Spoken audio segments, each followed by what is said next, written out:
we ready to do this? Hopefully everything's working. I'm going to say all the same stuff that I usually say because I've only streamed twice this year. Let's start with some clapping. That seems to be working. Excellent. So, how's everyone doing? Again, this is only the second stream for 2022. I don't know where the time goes. I don't have any idea what I actually do, but I managed to find a hole to do this live stream.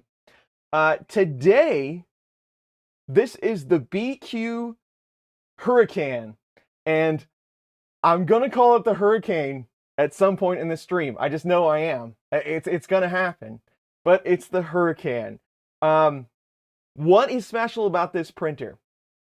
Well, I haven't been taking any printers. I haven't been doing, and hence there hasn't been a lot of live streams. But Big Tree Tech, BIQU, same company, they got a hold of me and said, hey, we know you're not doing printers, but we think you'll really like this one. Now, I'm just going to say it right here. It's an Ender 3-like printer. It's an i3, the bed moves. The only thing really special about it, that I've seen so far, is that it runs Klipper out of the box. It has a Manta board. If you're not familiar with the Manta has a built-in Raspberry Pi-like module that runs a specific distro of Linux, so you can run your Klipper on that side, you can run your 3D printer on the other side, everything's gravy. So that's really the reason why I was interested in this. So we're going to start seeing more companies throw Klipper on machines and sending them out, versus the old school Marlin way of doing things. Does it make an i3 faster? It could, but the hardware would have to be there to support that, right? So that's exactly what we're going to check out today. Just see what's going on here. One of the other big reasons why I accepted this is because 3D printer manufacturers are now not going straight to Kickstarter. This is a pre-order. The pre-order went on sometime in the middle of October, and it ends on Halloween, October 31st. So you can get on the pre-order. I believe this machine is about $330, $350, somewhere in there. So we'll see. I mean, it's a pretty low-cost machine. We'll see what it does. That Manta board is pretty fancy. We'll just see how it goes. I do have the information in the chat. There are a lot of folks in the chat already. Nitram is here. Derek is here. I know Sergio is here. James at Rushmire 3D is here. Motorhead Mitch is here. Glenn Hogue. I'm sure we'll have Mike at Never Let the Machines Win. Killer Prince was the first one today. Congratulations for that. I'm sure we'll have a lot more people come in. Lars just joined us. As the stream goes, Music Dad is here. He says he's here. So let's just jump in. You know how we do things around here. We have a blended view already from the side camera. We don't need, I do have, the ceiling camera kind of works. I can't seem to get a good angle from the ceiling on that thing. I really need to figure out another solution. I also have my coffee, so if you don't have coffee, you're going to want to grab some. Supposedly this isn't a very long build. It should be just a couple of quick pieces, but let's get it out of the box. Then we'll switch to a view that's a little more pleasing. I do have my Tom Llama razor knife. It is getting a little abused. It's looking a little shabby, but it still does the job. J. Miguel Hernandez just subscribed. Thank you, sir. Sean Rathbone was here. Good morning. Paul the Texan. Howdy. Okay. Oh, wait. Hold on. Tom's probably not here. But we have a sample of filament. There you go, Tom. But something I will not throw over my shoulder. They sent me a duck. I have a wide collection of these ducks. And they're not all the same. Similar, but not all the same. So I will keep that. Okay, back to the unboxing. Power cables. We have a USB cable. Or USB. We have a Cat 5 cable. Got a handful of hardware, a few wrenches, enough to do the job. This is a accelerometer so that you can run your input shaper. Hopefully it's already been shaped, but we'll see. Some bone tube. A BIQU screen. Getting ribs started in the smoker.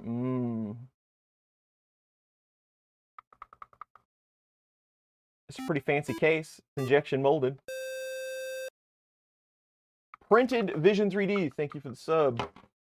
And a spool holder. Metal and injection molded. What we got? So, X is all a separate piece. It's got some fancy injection molded parts. It does have dual drive gears on the extruder and a filament runout sensor. It has dual part fans. The slimline style fan, just like on an Ender 3. Looks like they have a PCB on the hot end setup to plug everything in, and they're using a what does that look like? A 14-pin cable to connect everything, if I can count correctly. Somewhere in that neighborhood. Looks like a 30mm fan for the hot end cooling. What kind of hot end is it? Looks kind of like a Dragon clone, maybe.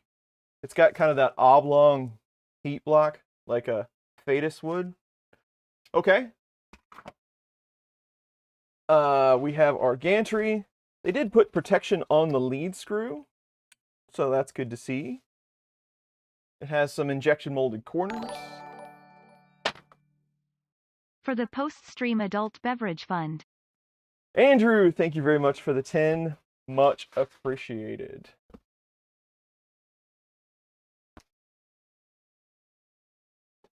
We have a PEI coated sheet. This printer is 220, 220, 270, so they tell me.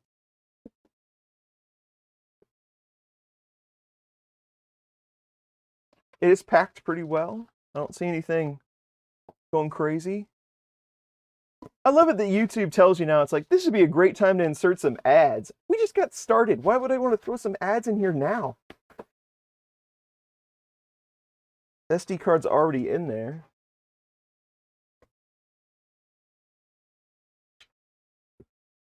I don't think there's anything else in here. I think we're good. Okay.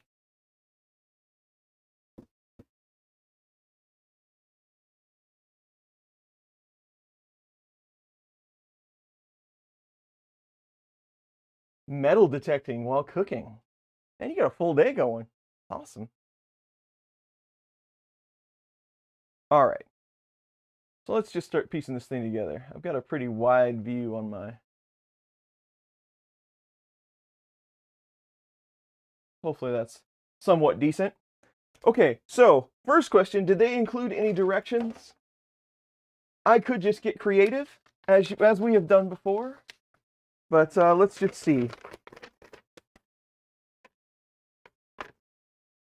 Yeah, it's good enough. Okay, so they ship. And remember, we're doing this for anyone that gets one of these printers, right? So they ship it with the motor on, but they want you to take the motor off. We are going to verify real quick that they have enough tools to put this kit together, which it looks like they do. We got some bolts. They give you another nozzle. It is a V6 style nozzle, V6-ish. They give you another coupler. They give you a USB to SD card converter, a couple of zip ties. Okay, so now I'm satisfied that they have enough tools in here to put this printer together. If you were in an IKEA sort of mood. But we're going to skip that and go to something I prefer to use.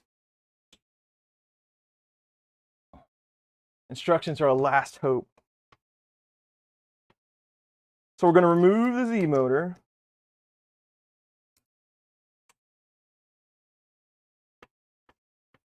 Maybe.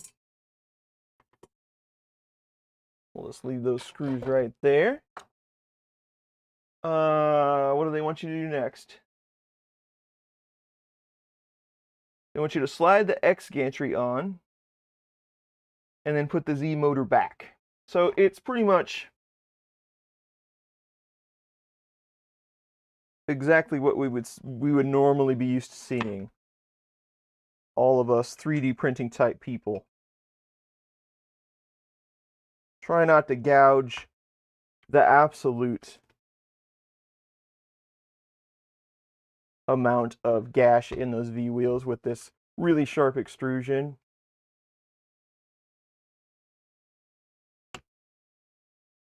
There you go. Pretty tight fit. Let's run that up because I think next we're going to put the Z motor back on. Yes, we are.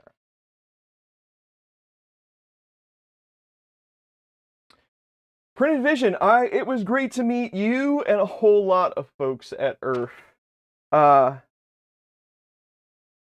love going to Earth. I love seeing everyone.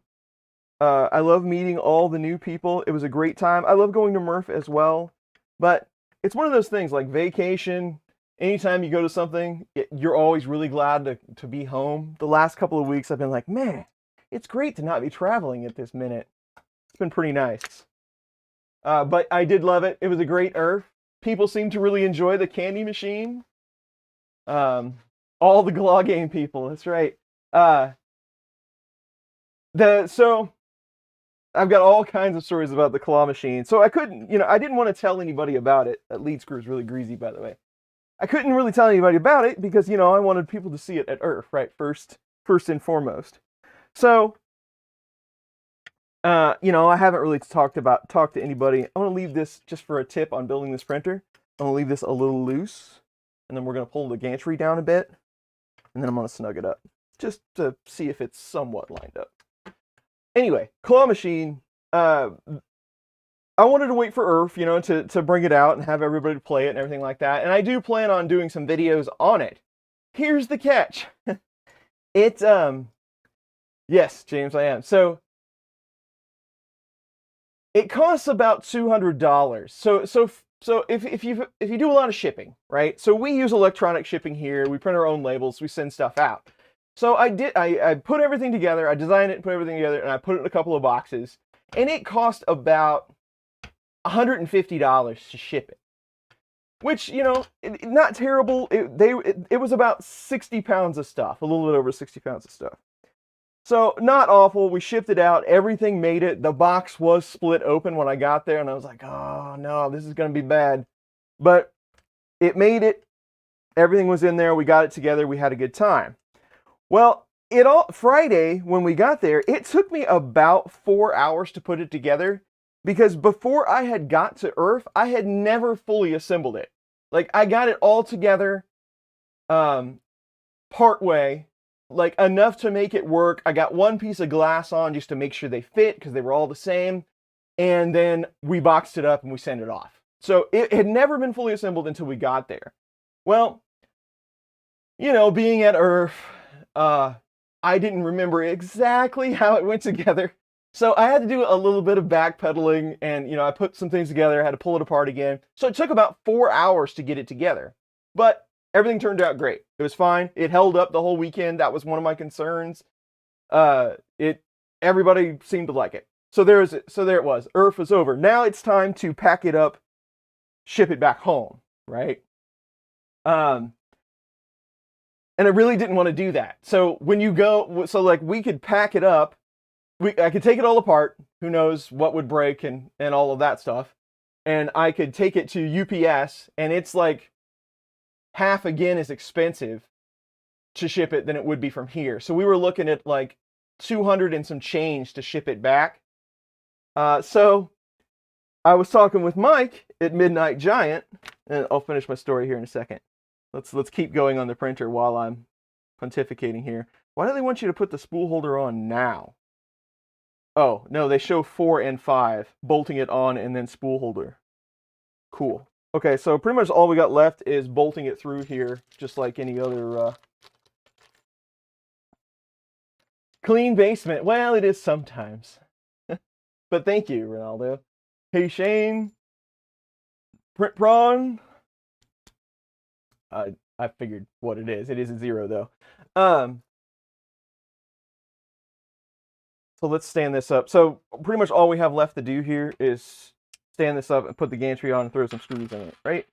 In fact, I could do this like edge of the table like so I don't completely destroy anything while I do it. Okay, back to the story. So packing it up, everything costs money. So I was talking to Mike at Midnight Giant. And some of you probably know Mike. He makes some really awesome stuff. But he's friends of ours. You know, I've been talking to him for years at these shows, and he's a good guy. And he's like, you know what would be really cool is if you gave me that candy claw machine to take home. And I said, well, you know what? It costs about $500 to build. Like if you were to go buy everything. But if you're a 3D printer person, you probably have some motors around. You've probably got a main board. Like the plastic on the outside was one of the most expensive parts. Because, you know, I don't have that stuff just laying around.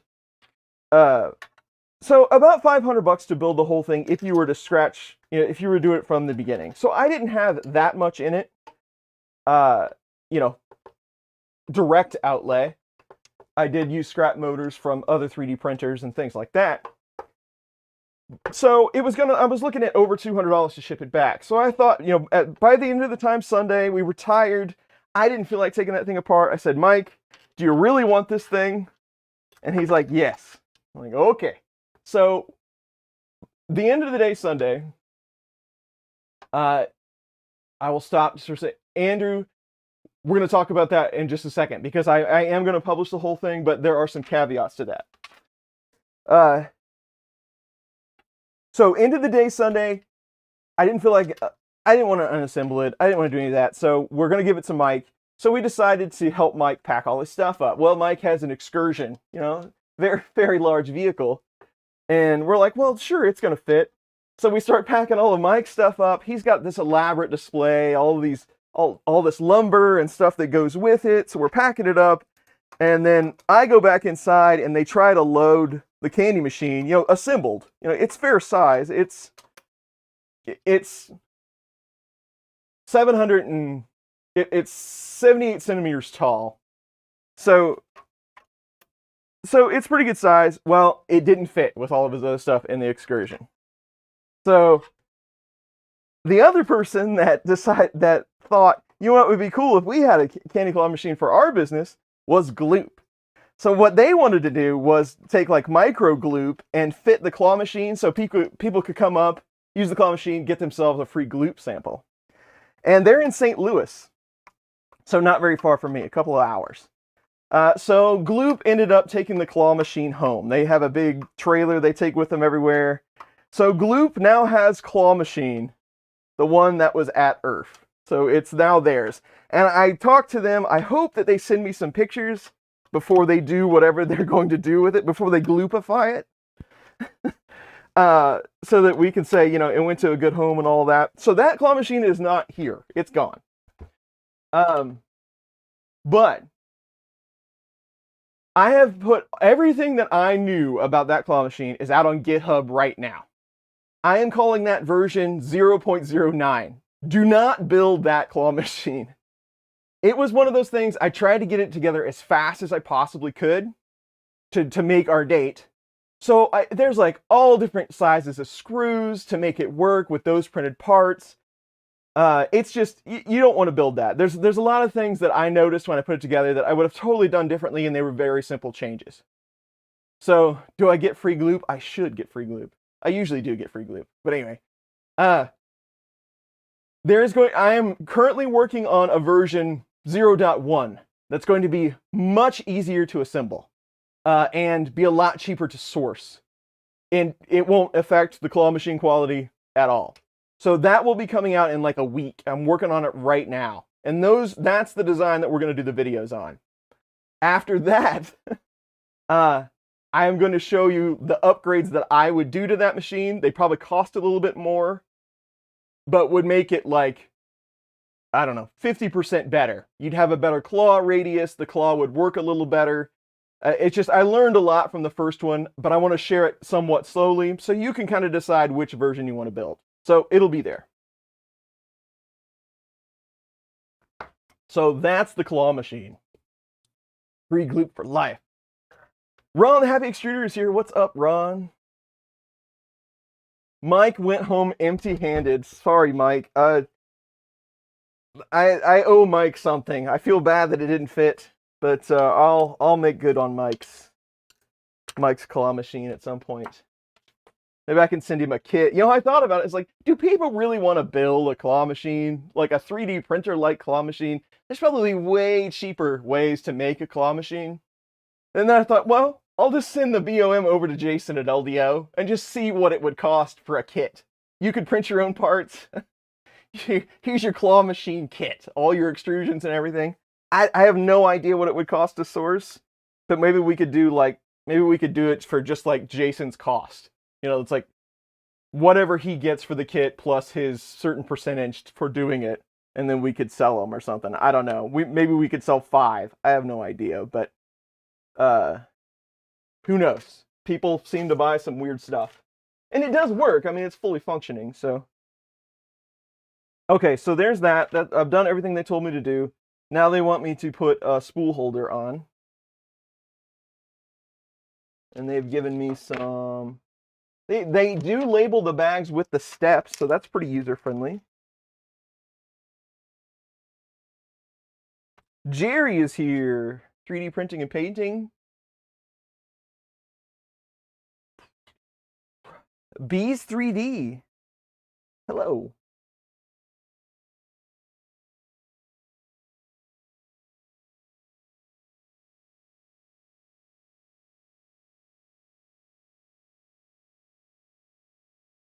As gifts, it's a really fun build. If we can, I've been talking with Dave at Printed Solid as I usually do. I harass Dave probably at least once a week. For the new candy machine, he has sponsored the panels for it, which is much appreciated. I buy most of my stuff through Tap Plastics, and they custom cut and all of that. For the candy machine that I took to Earth, I used polycarbonate. Just because I didn't know exactly what side does he want it on? He wants it over here because of his extrudor. I used polycarbonate because I didn't know exactly where I wanted the holes drilled and all that good stuff. And polycarbonate, it's much easier to machine and drill holes in, things like that. So I didn't want to risk splitting the plastic, but it's quite a bit more expensive. So like a kit custom cut for that machine from Tap Plastics with shipping is like $130. So that's pretty expensive. Dave sent me a set that's made out of acrylic, and he laser cut the holes for me. And he said that the price would not be quite what Tap Plastics gets for their kit. So if we want to go that route, people could probably custom order. I'll give you the dimensions, and you can custom order a kit from Printed Solid as well if you want to source everything except the glass. So we can go that way too. So I'm looking for ways to try to make it a little bit more economical to build one, because the way I did the first one, it was not the way you should source parts if you expect somebody else to build it.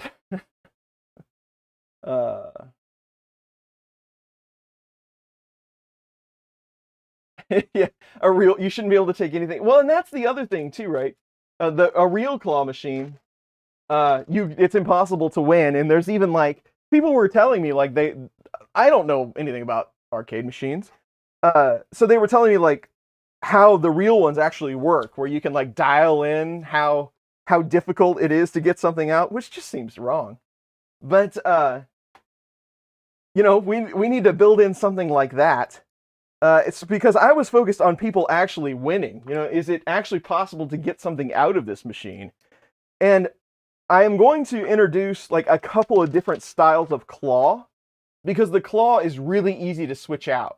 It's 1 motor cable and 4 screws, and then you could build a couple of claw assemblies, which are relatively affordable. It's mostly printed parts, and you could switch them in. So the original one just had like 3 big teeth on it, and it worked pretty well, but I know you can't believe this, but I designed that claw to pick up a Benchy. I don't know why. Call it a hunch. But so that's what that claw was designed to do. But it does pick up other things. But you have to get kind of lucky. We got these ring pops. They were in the plastic. It did a pretty good job on those because they're somewhat bulky. We got Micro Center was there, and you know they're big in with Creality and I believe BIQU and all of them. But they had a ton of these little ducks. These work great in there. I got a handful from them and tossed them in. They were awesome. So a couple of different claws. I'm looking at one. I want to make one that has like TPU fingers on the end. So it's really easy to pick stuff up, depending on the stuff you want to, like if you wanted to do smaller stuff. I don't know. We'll come up with a couple different ones. All right, for the screen, it's just a standard EXP1 and 2 connection, and they are labeled here. Looks pretty good.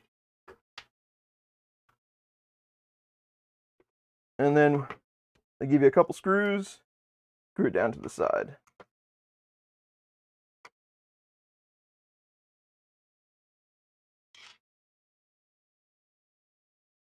"3D Wildcat, thank you for joining. Good to be hanging out with you all.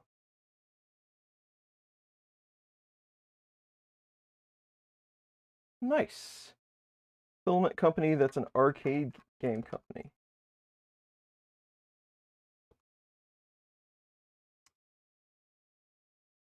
Chuck is here. What's up, Chuck?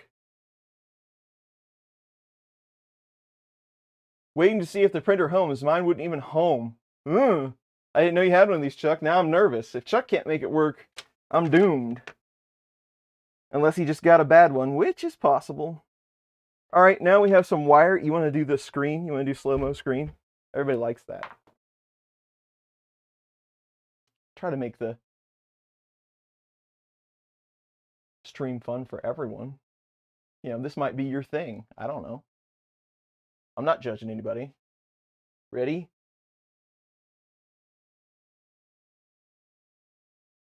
Oh, it's got a little scratch on it. Not near as satisfying because it had a little scratch. Oh well. Okay, back to business. So pretty much I think all we got left is to throw some wires on it. So assembly is pretty straightforward. Now, if you were doing this at home, I would recommend you don't try this at home. If you were doing this at home, I'd recommend you take a little look, see how square it is, all that stuff. If I were to have problems or saw a print artifact, I would go back, make sure everything's nice and good. But for the live stream, we're just focused on getting a printout and out-of-the-box experience. This printer was furnished by BIQU. No money has exchanged hands. All opinions expressed are my own. Oh, I also, man, there's so much. Yours was scratched too? Ouch. Why was it scratched?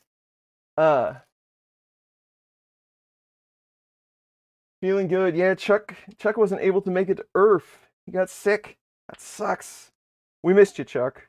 It was a very busy weekend, as you can probably imagine, as all of these things are.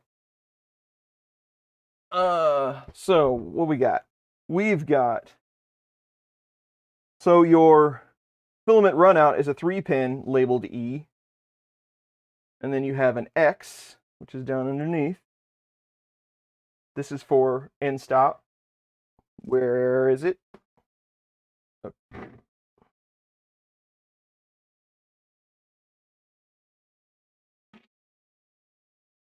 I guess I have to take the cover off. Did they tell you to take the cover off and I just didn't read it? Because that would be fine. No, it says it's underneath. Nope, it's just in a hole underneath.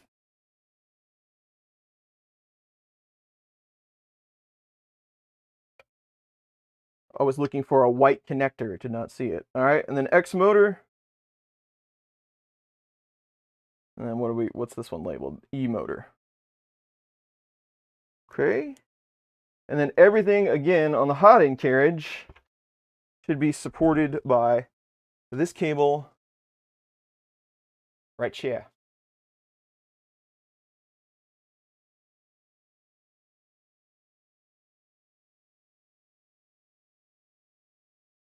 And it does have some cleats to snap it in. They're not super tight, but good enough.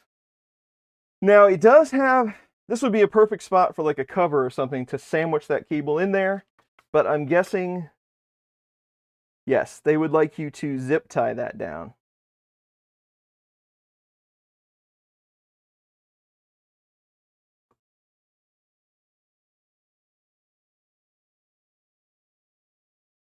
Do a what? They point at 6.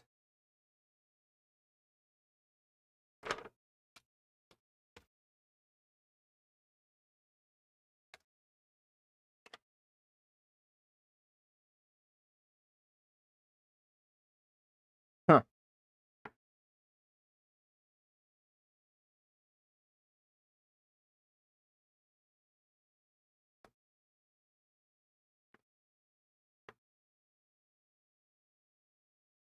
They call out some calf head screws that aren't here, but maybe they've just got their...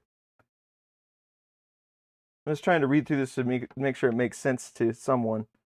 1, I think they just got it out of order. They should have restarted the numbering down here. But anyway, so 6 goes to 6 major, but then they have like 1 through 5, 6 here. Gotcha. Okay. So, yep, zip ties for the ribbon cable.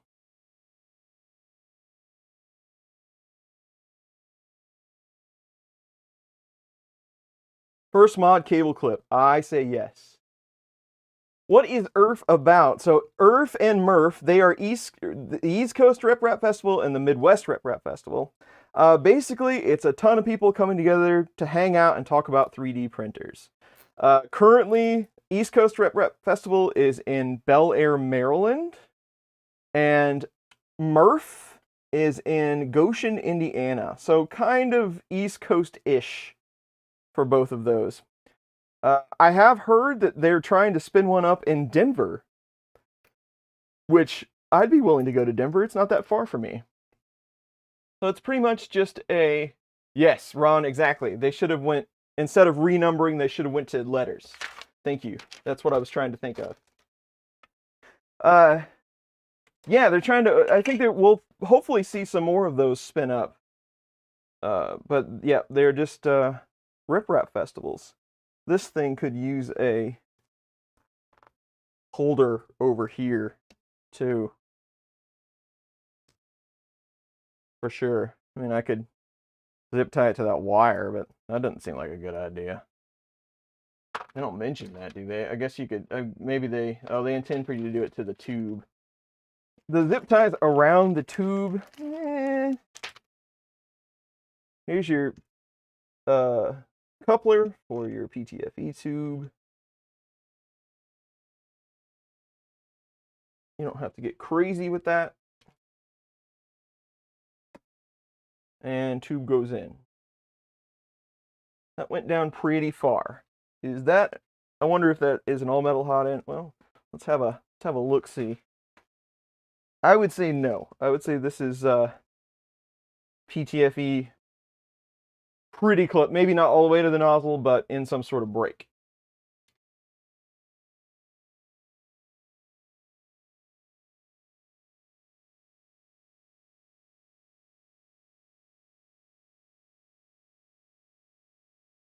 UK Rip Rap. Absolutely. I would love to see that. Like E3D, somebody, some of the companies over there gets together, makes a festival. If I could anyway afford it, I would love to come to that. Bruno, thank you very much for the 1.5 Canadian. Appreciated. All right.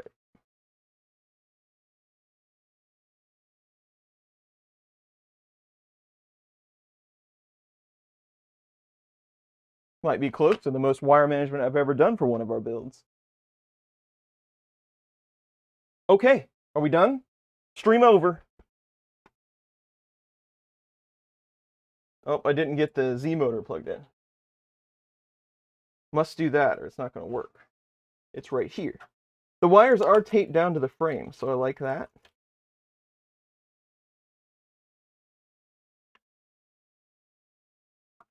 And the power is all enclosed.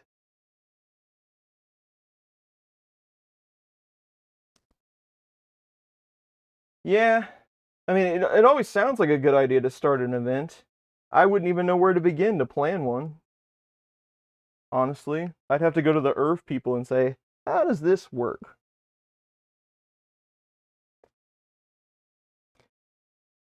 What time is it? We've only been going a half hour. Do you want to look at what's inside this thing? Do you want to take a peek? I know how some of you like that.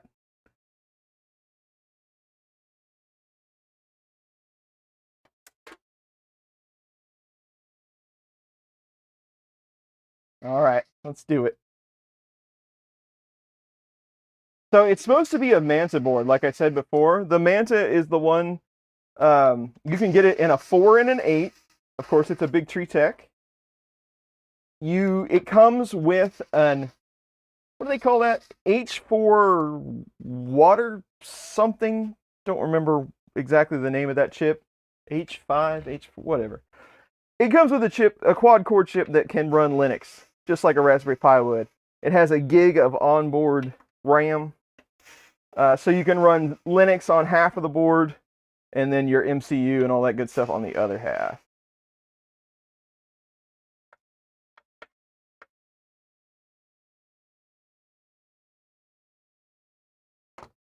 And then there's 2 tiny little ones on the back end here.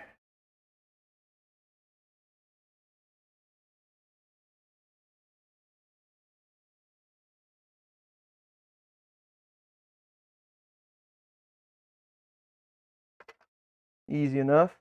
Oh, and it does have a fan. I'm going to unplug that so I don't rip the wires off. This is the 4-way Manta. It has a fan on the bottom that plugs into the board. All winter. Thank you, sir. Yes, that's what I was trying to think of. House water or something. W. I don't remember.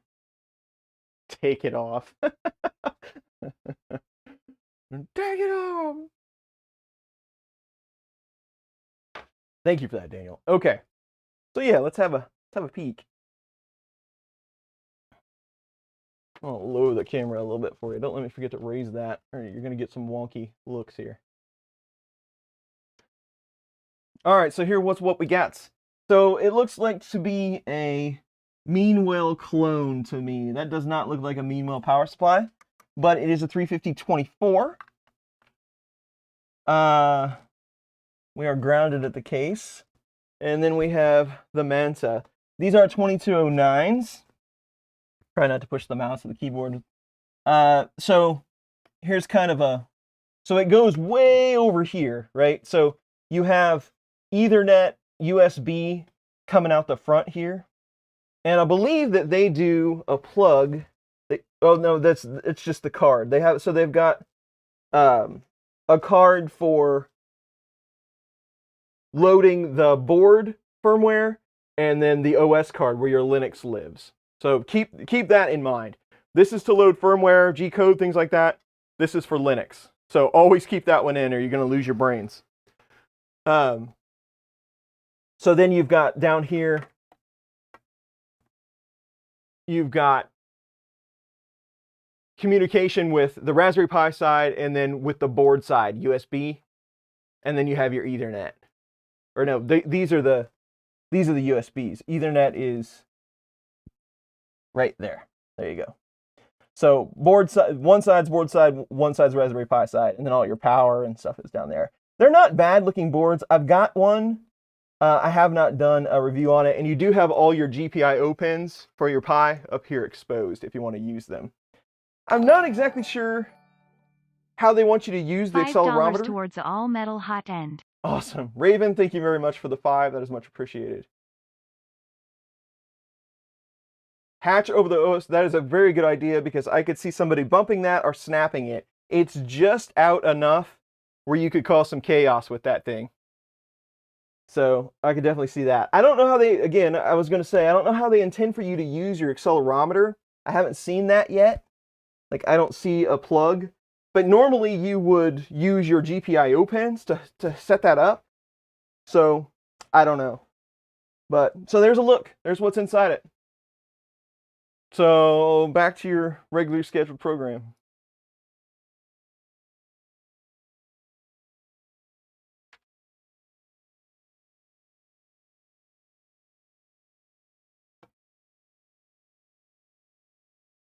Hopefully I just plug this in. What did I do like 3 minutes ago? Can I undo that now? Oh, it's labeled fan 2. Good badging on the board, by the way. I like it when it's like fully documented on the back, but then it gives me some kind of clue on the top. That's very helpful for when I'm running and gunning, trying to get things done.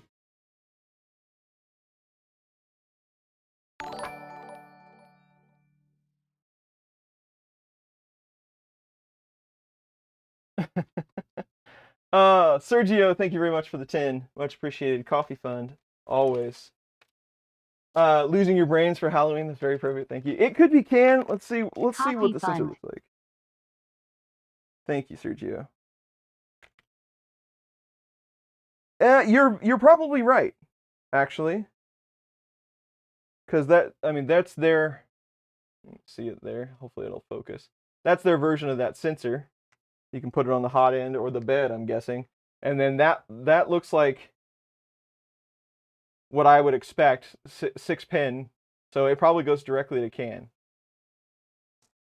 You don't really need to see this, but I get it. There you go.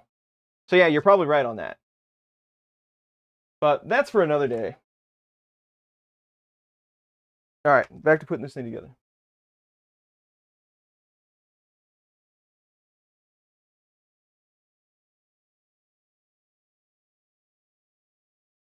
Is there some image showing the board connection?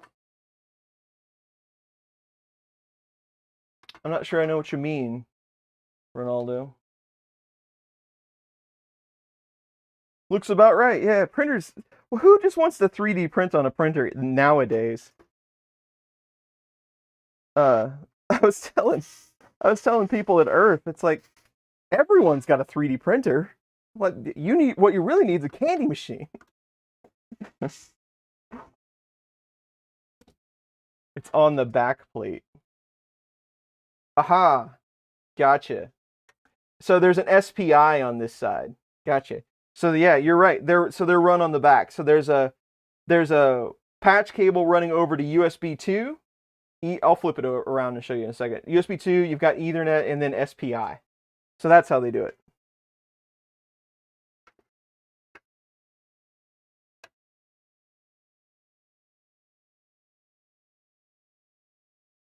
I really have no idea anything about these machines or when they show up or anything like that, honestly. What you see is me looking at this stuff for the first time, as usual, which I think it should be. I mean, this is what you're going to get.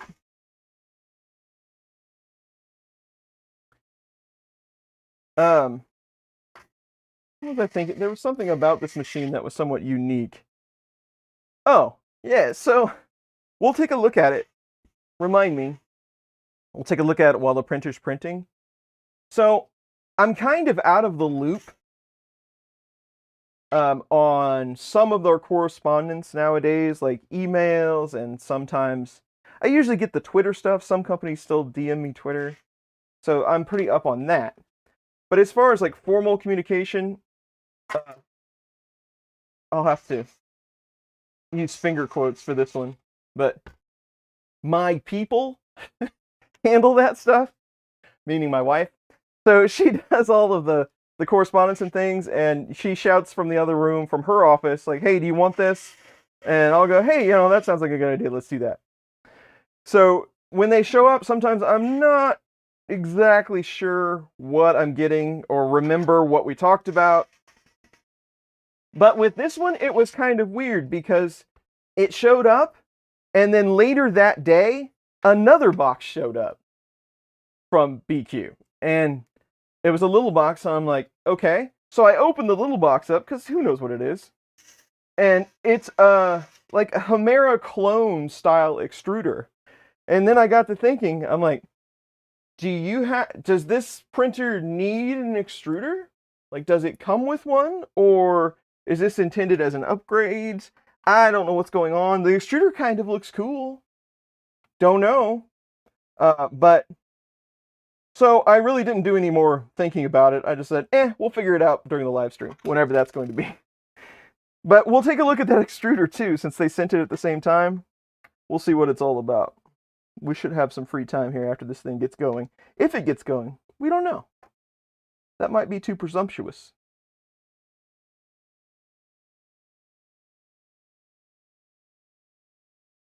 Yes, 6-pin on the back. I gotta be able to see these.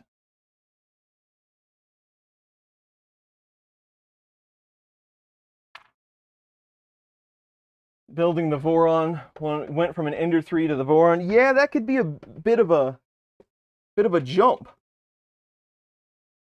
That I've seen quite a few of the V0 builds. They're not for the faint of heart. I'm losing different sizes here.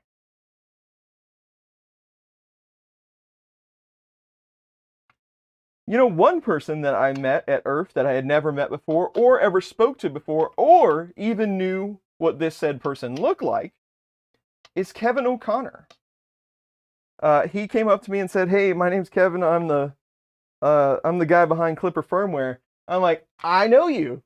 I just didn't know what you look like." You know, I support him on Patreon. I think they're doing a great job. But he and I got to chat for a little while about Klipper. So that was pretty cool. It was good to see him.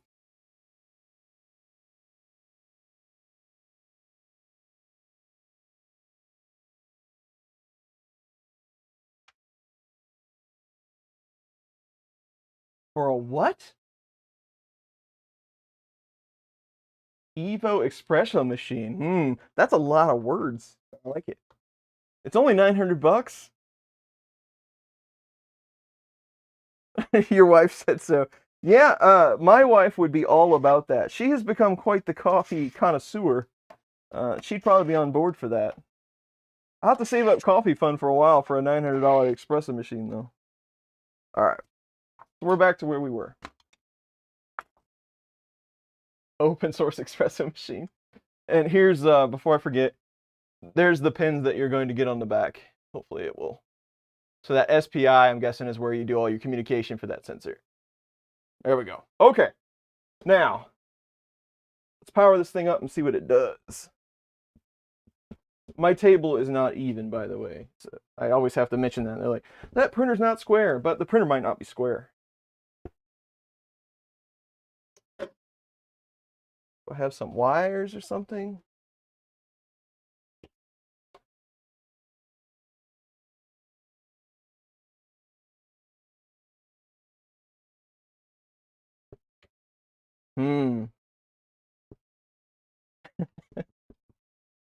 I hate to have to square this thing up.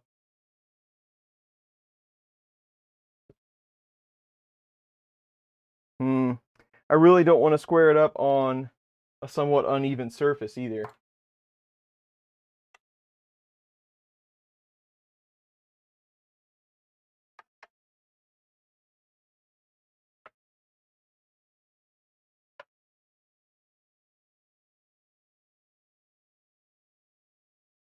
I don't even know what's down in there.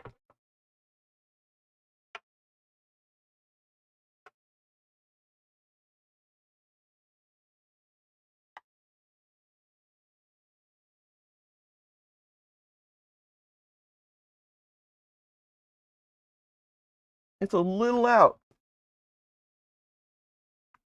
Well, I don't want to get involved in that, but check that out. Get a nice flat surface. Make sure it's going to be as smooth as it can be.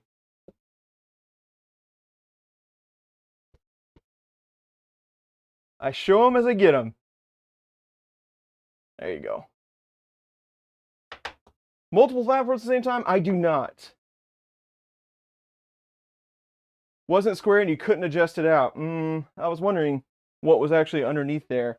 I was hoping it was just, there was enough in there that you could slide it one way or another.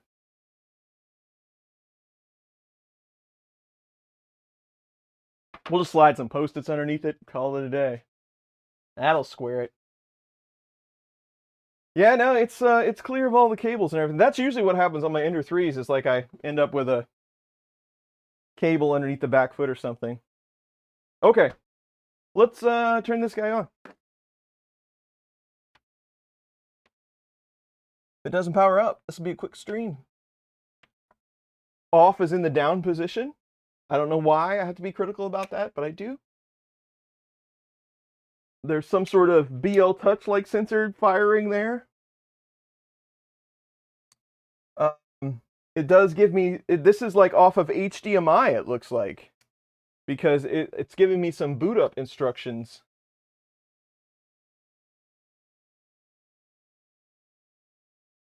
Let's see what it does.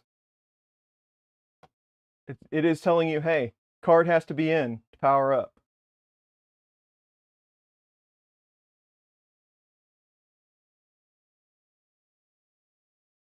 "45 seconds after power on." It is booting Linux here, so. First print on the SD card could be a set of shims. Possible.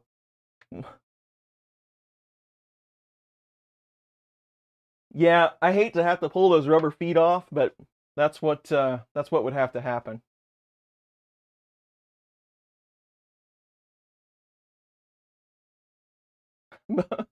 Bob, it's true. It's true. What was the price on this?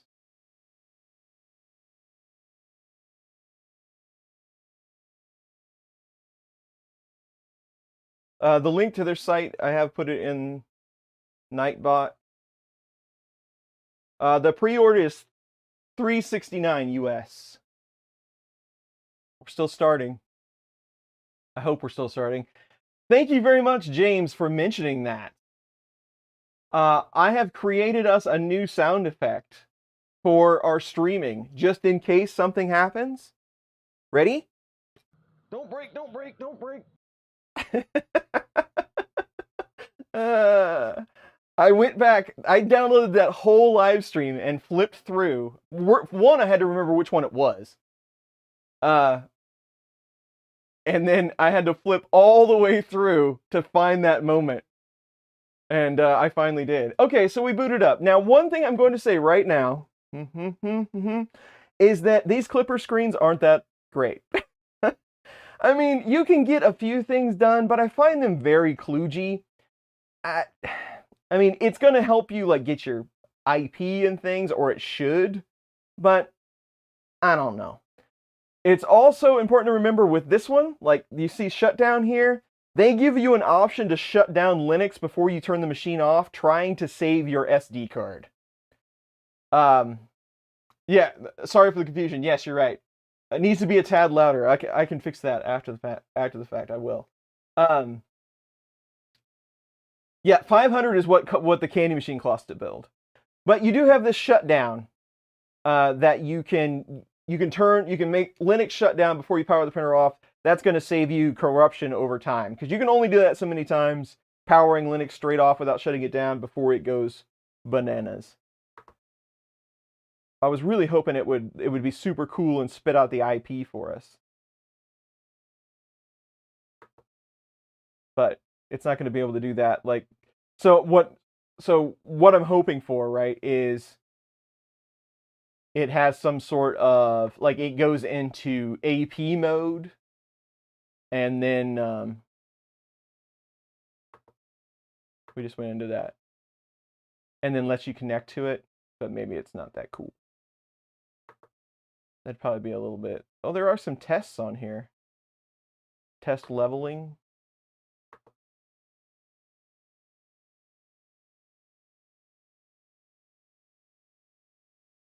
Let's see if it'll home. Let's back out here and take a look and see what it's gonna do. Guess we can go ahead and put the sheet on.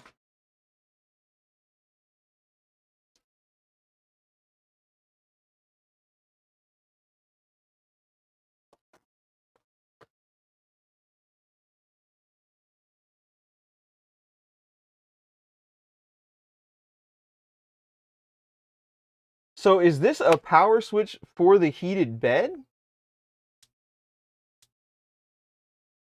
It's a little wobbly on the bed wheels there.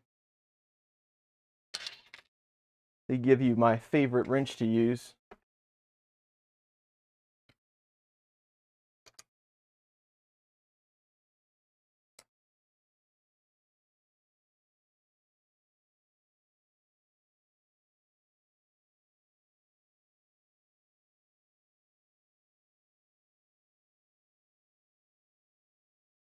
Better.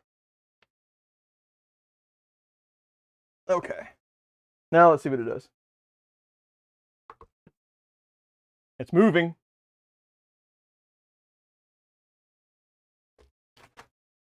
Two-zone heater, nice. It deployed the probe. It looks like it home to me. Even though the bed is way skewed now. That's one thing I wish that the magnet sheet beds like these, they would always put some guide pins on it. They're really easy to dance around if they don't have guide pins. Helg, thank you very much for the sub. That's the nice thing about the claw machine is you could make that thing as big as you wanted to, right? It's not a 3D printer. You wouldn't even have to make it that much heftier if you wanted to go super big. Got further than that, so yours failed there. Well, so some of the sensors are good. So now here's the next question.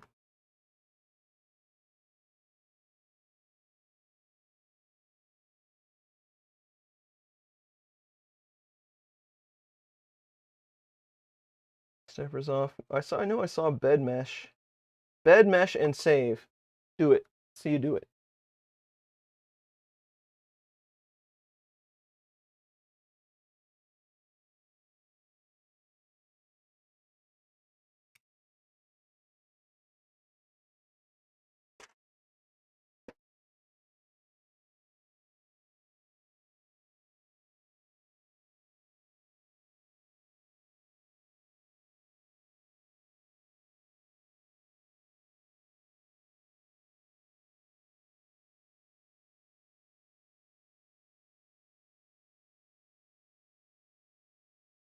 Aha.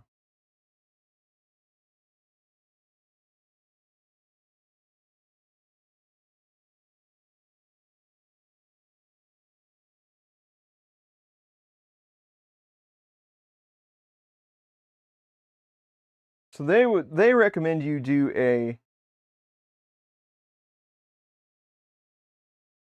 manual level and then clear the mesh. So we should probably do that. It's like watching grass grow. Well, let's do what they say here, just for fun.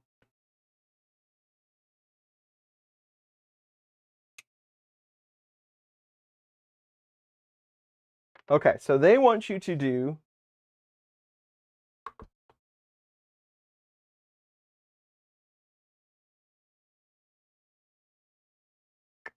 a control home all.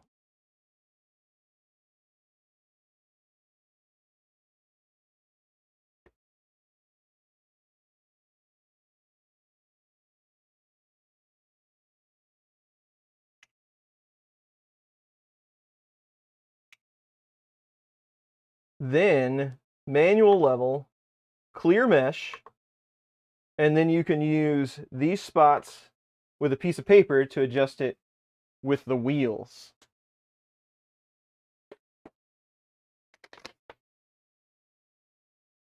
Now, I'm going to do it this way.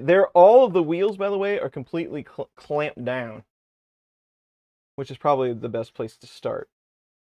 But I'm going to do this cool, and I'm sure that we will have some Z offset to adjust.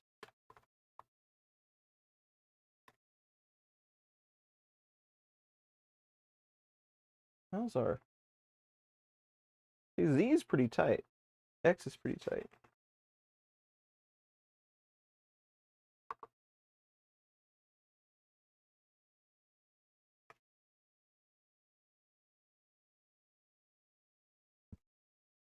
Well, it should be automatic after you get it set. I mean, it should be able to compensate for the rest. That one seems...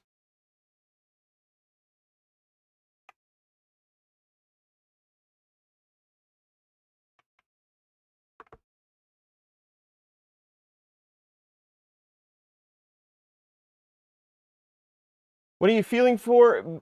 So I start out where it just, so like where it starts to grip the paper, and I'm shooting for like where it just touches. The hard part is like when you dent the paper. If you're using a piece of paper for a while, it gets dented. It's hard to tell. I usually just use it where it just grips, where it's just a little bit of friction. It just kind of takes a while to, a little trial and error to get the feel. Just like using a feeler gauge. I know some of us have probably had experiences with that. You kind of get the feel for how much it drags. I always go back and readjust, after you fired it up and you see how the filament's laying down. I never get it 100% right with the paper test, but it gets you pretty close.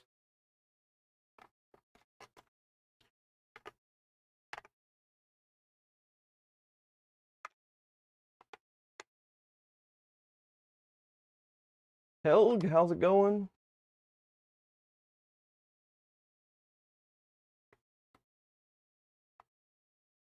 Doing it 5 millimeters out, yeah. Why do they even still use springs over spacers? Spacers that really haven't caught on. I like them, but yeah, I haven't seen any really on printers. And then they do have an option for center. It's always the one that gets interesting. It's pretty tight in the center, as I would expect, but we'll go with that. All right, so we've done their paper test.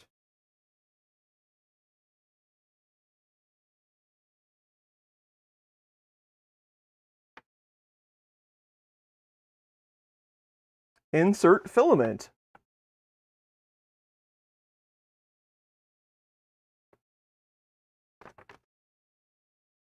What do they want you to do about your system config? So we can go back to this for a second. We don't, that's pretty much all the setup that they would like us to do.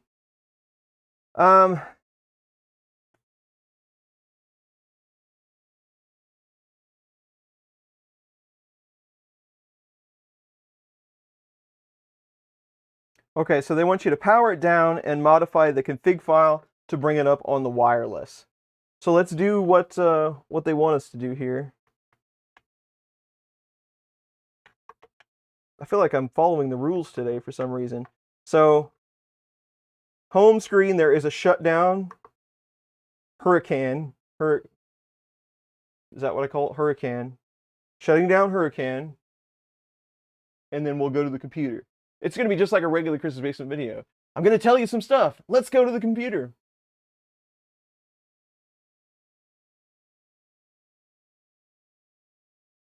Spacers, absolutely.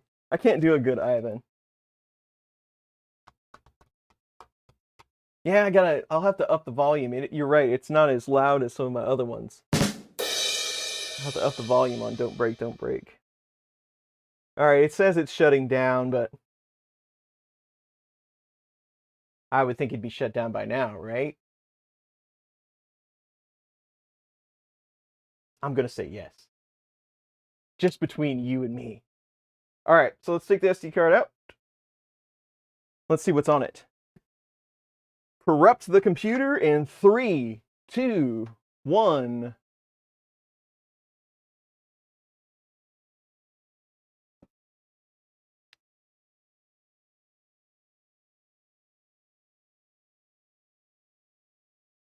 We do not want to format it. That would be bad. Okay. Whoa.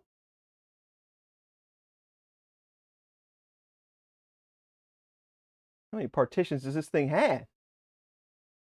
Those are all Linux. You can't read them. There should be one that's bootable. I swear, this is not on my PC. This is on this card. There you go. So, system config. That's a good soundbite. You can look at all my different configuration.h files. Hmm.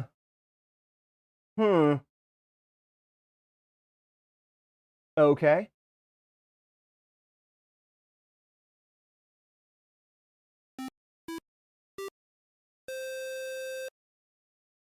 So they do have some sort of AP listed here.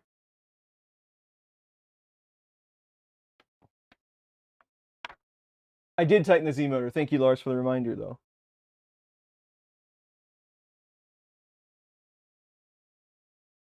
So I guess I'm supposed to use this one and over-type it.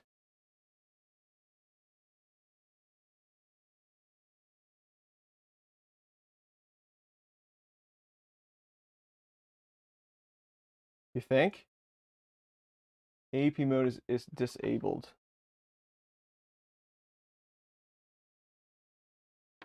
Okay, well, let's try it.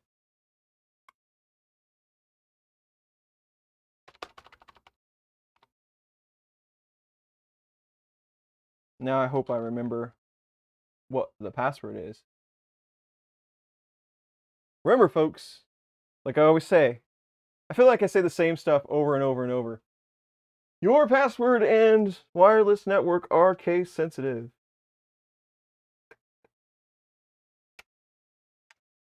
So by all rights, when it boots, that should come up with an IP on the screen.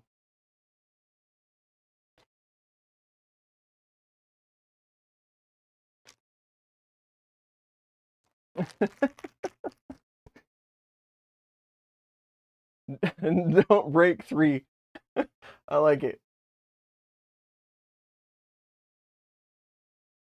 Stop the stream for 3 to 5 minutes, please. Mini egg rolls sound pretty sweet right now, though. That's good. What time is it? Are we really only an hour in? I got my Tom Llama clock on the wall. I am working on the Tom Llama clock break, though, for our Be Right Back. I was working on that the other day. I took a time lapse of it so you could see it go around real fast, but I took a way too big a time lapse, so the resolution was too high. So I need to cut that down a bit to use it as a screen. This is my password.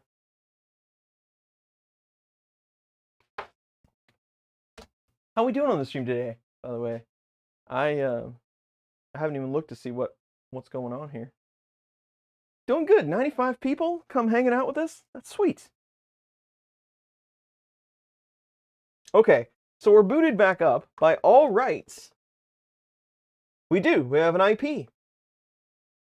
So, with that, what is it? .65?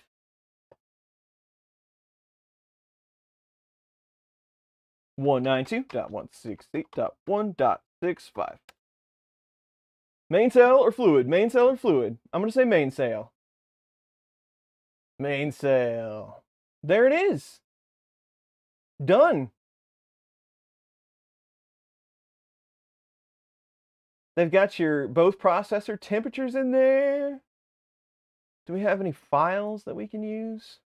I was really hoping for... Oh, test boat. What do you figure that is? What do you figure a test boat is going to be?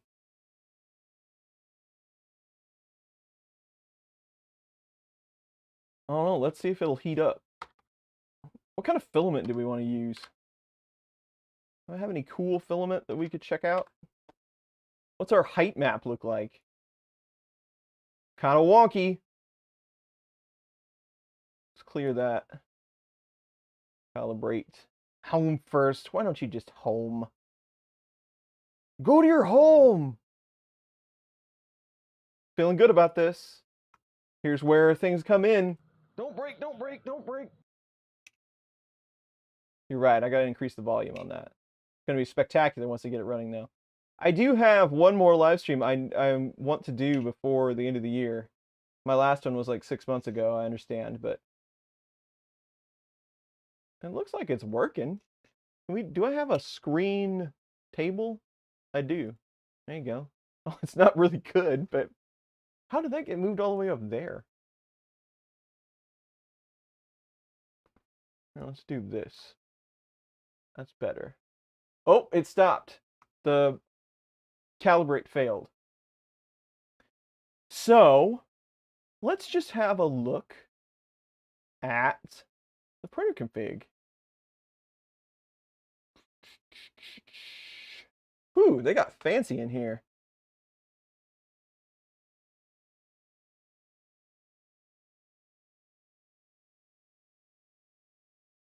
G-code, pause, resume, load filament, unload filament, screw, tilt. They do have tilt.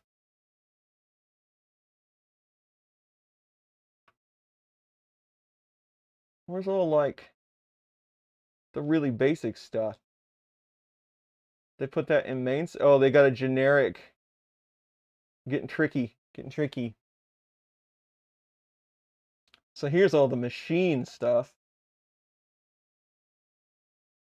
Well, what is the syntax for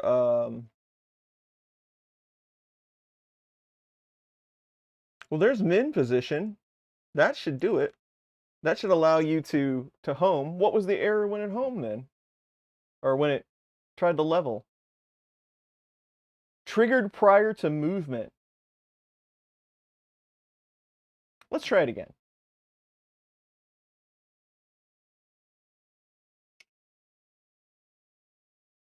You don't like the black mouse pointer? It's color changing. Ooh. It's supposed to be transparent. How far did it make it the first time? I thought it only made it 3 probes.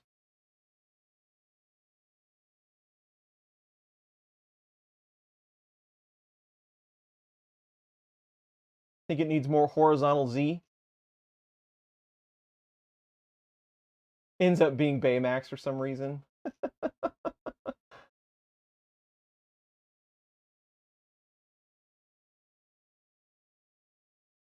It looks like it has 5 on it right now. What does it say? What did it say in the config? Or is that in probe?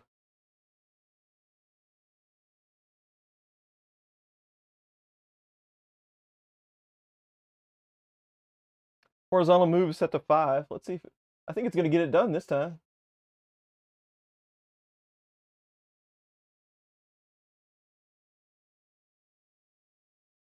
When in doubt, reboot. It did it. Now let's see what our map looks like.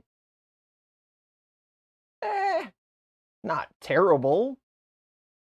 People are like, oh, that looks awful, but you gotta remember that's like 0.2 down there. That's 0.2 up there. Good enough for me. All right, let's now we're up to temp. Find some filament. What kind of filament? What kind of filament? I've got this purple and white blend, but I don't know. I don't know that I fully understand the blended filament yet.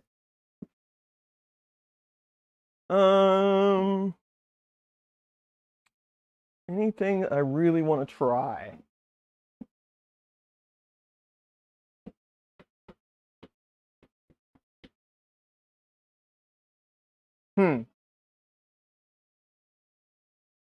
I don't know. Maybe the blended filament's the way to go. I don't really see anything else that's jumping out at me.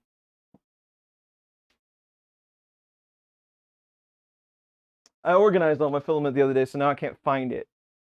Let's just do the blended. It can be fun.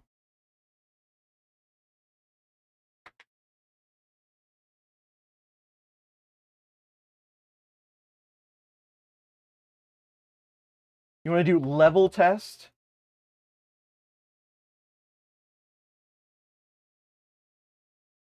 This is the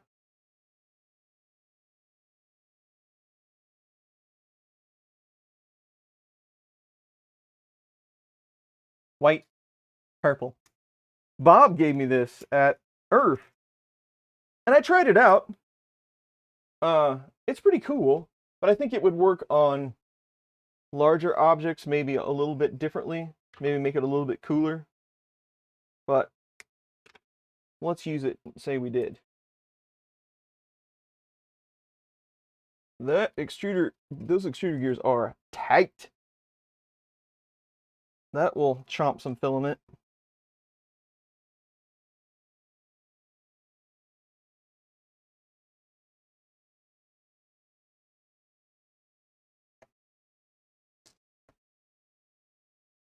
It had some black filament in it before, it looks like.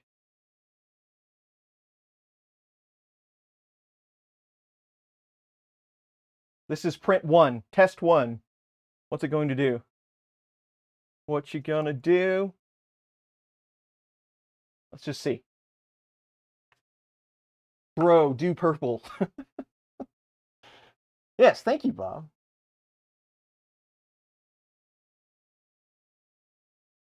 There was a load macro. You know, as many of those as that I set up, I never used them. The blend filament, maybe Bob was here earlier. Maybe he's still here. I don't remember the brand that he told me, and it's not on the label. It just says by color. And by all rights, you should be able to use your screen to Z offset.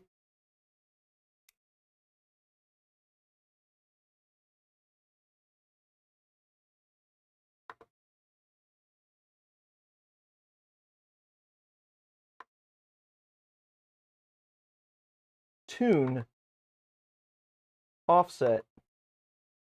It actually looks pretty good. I mean, it's not stuck, but it's not, at least it's not buried.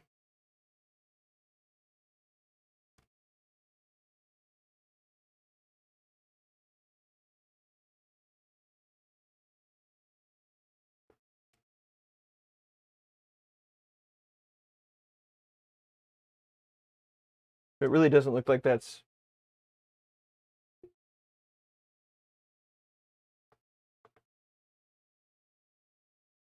Well, in the center it's sticking. I don't know how much the offset's helping us, though. Early test rolls. Okay, cool.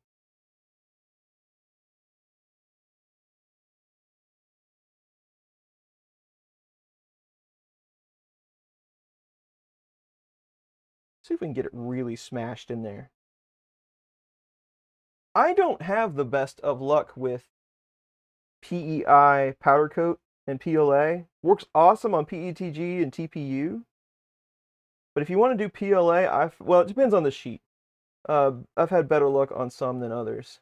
The center seems to be just a bit higher than the edges, which I would expect.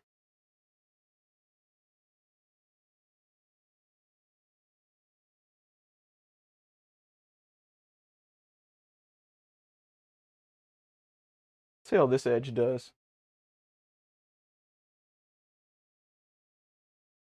Charlie Brown. Good grief.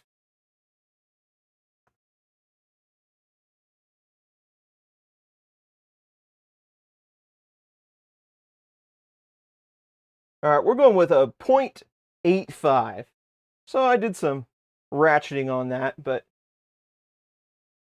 it looks good to me. Now, I expect this Benchy to finish in like 9 minutes. I don't want to be sitting around here all day for a Klipper Benchy. I mean, they told me 9 minutes. I heard 5, somebody told me 5, and they were on this stream. But 12 minutes tops. That's all I'm gonna deal with today. I'm just gonna pull all this off while it's still printing. Save config. It's a good idea. Can you do that on this? So to come out here to control. It might not let me save it until it's done.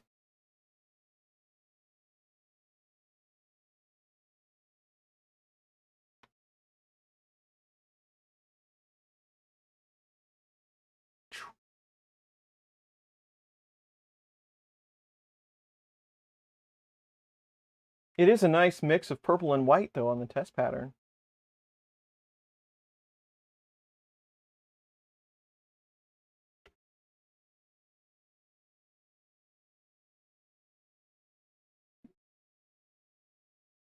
There you go. All right. What do we want to do here? I know what we're going to do. I should have wiped that bed down before we put it on there is what I should have done.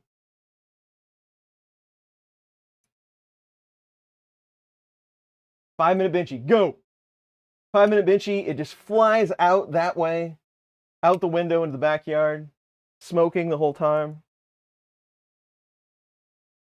Smoke while doing so. The sheets are a little thin. We can tell that by its nature.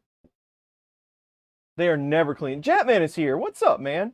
You were right. They are never clean out of the box. Usually you get this really awesome yellow film. I found the powder-coated ones, though, are more tolerable than the smooth ones. But they still get pretty junky.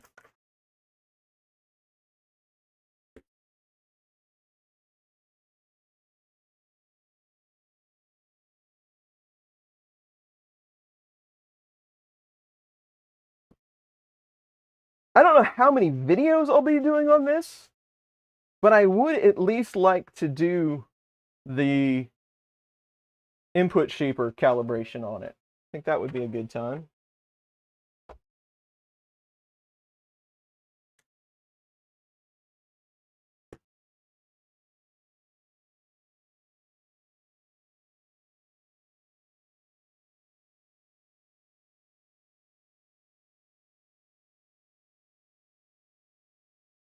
All right.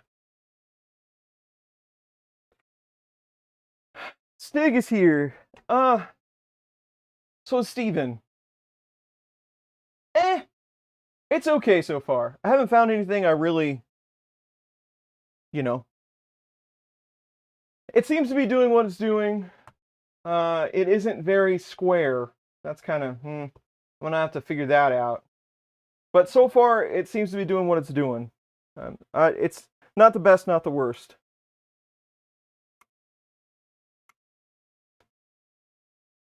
Okay, so what I was going to do is get you into some sort of better first layer mode here. You're not going to want to manual focus for that, are you? No. No. That'd be way too fancy. See? I'm here for you. So it doesn't focus automatically. It printed solid, folks. So I'm going to blame Dave just because I can. He has control over my sticker wall because it always goes straight to the printed solid stickers. The belts are relatively tight, but they do have these fancy tensioners. So there's that.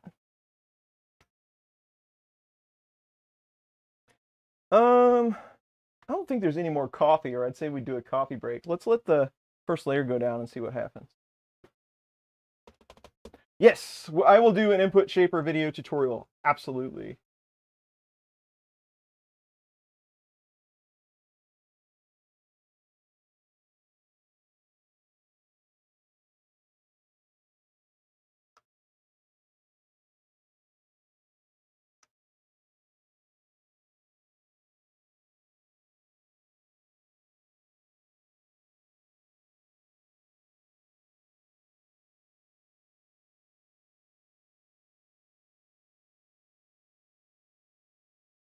Yeah, that's always been my issue with Klipper. And it's not an issue, it's just there's a lot. If you're used to doing that spool holder should really go in the back. Anyway, if you're used to doing things like Marlin or firmware, how we're kind of used to it, and then you jump to Klipper, it can be really intimidating, I think. Maybe more people now are used to like coding, like because it's written in Python, it's done a different way. They're used to that, so it's easier for them to do things in Klipper. So that's why I started the Klipper video series. So if this takes some of that out of it, then it's done its job, right? Which so far it has. There's a few little things like the Wi-Fi and stuff we had to do, but that's a good call. Try to compare it to like doing something DIY.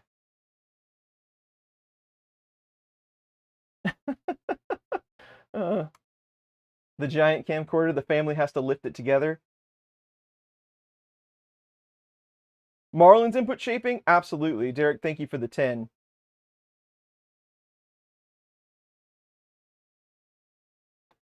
How are we doing? It looks good. Ready? Whoa.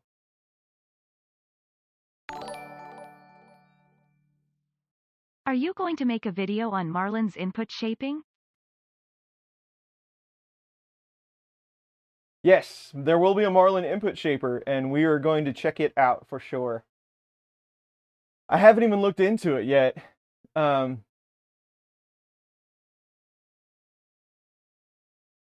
yeah, you're right. RepRap has all that kind of stuff too, and I haven't done that one either. So I haven't really jumped into input shaping of any kind. I've done the Klipper stuff, but really I haven't seen all that much improvement on the machines that I've tried it on. So we're gonna have to check that out.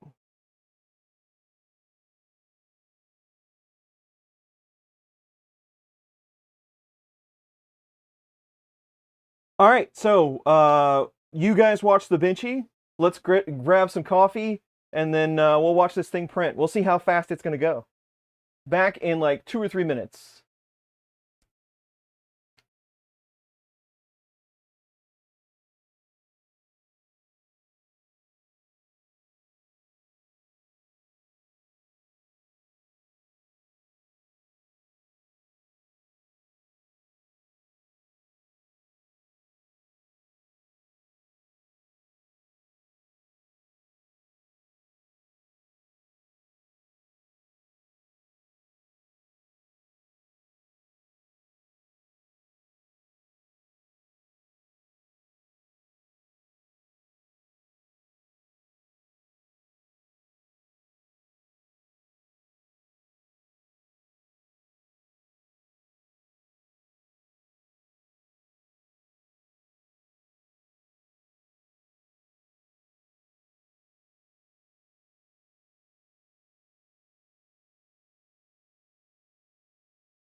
Okay, I'm back. Benchy looks like it's going good. Let's answer some questions. We'll talk a little bit about Klipper if you want to. Where did we leave off? Klipper videos are helping you transition. Cool, awesome. I'm glad to hear that. That's what I was trying to do. I still love Marlin. I use Marlin on a lot of things. I think it does a great job. It's got a lot of features. Klipper, you know, it does what it does. There's a few things I still have to figure out what it does that I'm not exactly sure, but that's kind of why we're doing the series. Yes, this is 2209s. It did not save the offset automatically. We'll look at that here in a second. It is 2209s, Stealth Chop. I don't know about Cool Step, but 2209s do run in UART, yes. 370, no second Z. Yeah, tilt adjust would be cool.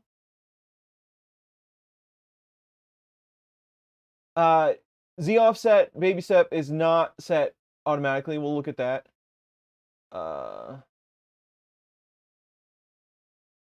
Klipper on the go is somewhat difficult. There's some companies trying to come out with iPads, tablets and things to make that easier. Going hybrid, Marlin and Voron stuff. Sounds like something I'd do.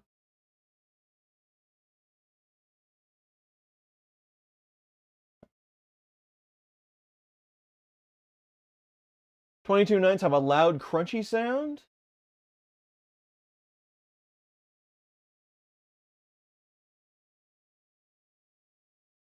Dual Creality Z-Kit working, that's the cheapest you can go. Neptune 3 is pretty affordable, I'm going to say that.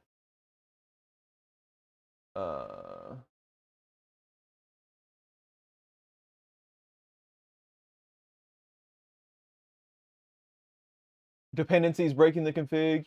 Yeah.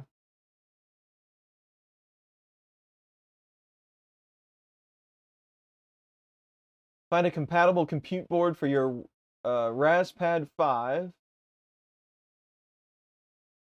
Yeah, so this is UART 2209's Stealth Chop.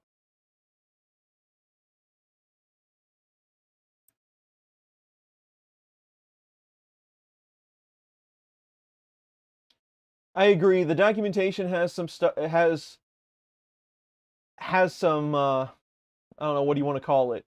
Not growing per se, but it is very focused at a power user. You have to really lean into it to be able to understand it. Hopefully, the stuff I create is somewhat helpful for that, because that's all I'm trying to do. A revisit for RRF. I would still like to look at RRF.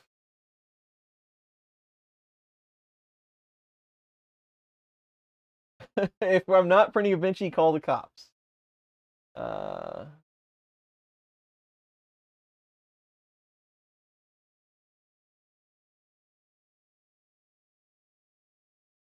Old thin clients for alternative. There's a couple of good ones out there. Somebody has sent me several videos or several ideas on those. I would like to do one of those as well. Klipper config generator. I don't know why there isn't, honestly. I would think that that would be on its way. Somebody was going to come up with that.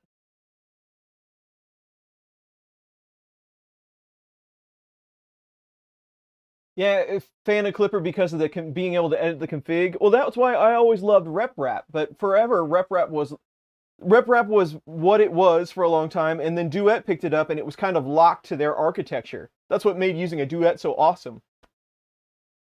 So I get it. I mean, I get why people like this platform. Benchy's looking good.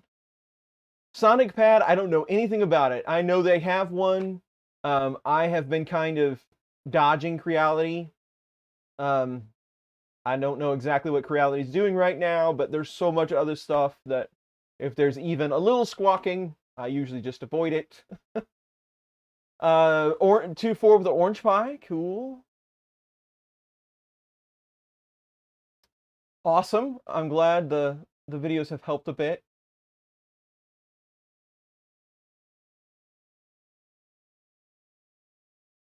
SCV over 15 and Excel. Oh, so that's turned off if it's not over a certain speed. I had a hard time even finding orange pies. I think they're easier to find in other places than the US. I don't know, maybe that's wrong. But I went looking for one not too long ago and couldn't find one.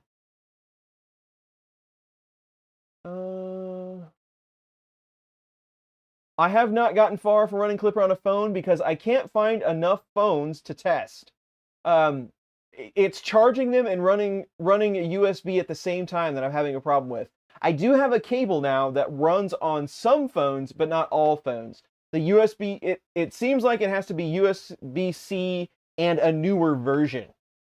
Before I tell anybody go do this, I'd like to test it on more phones, but I'm having a problem getting a hold of more phones.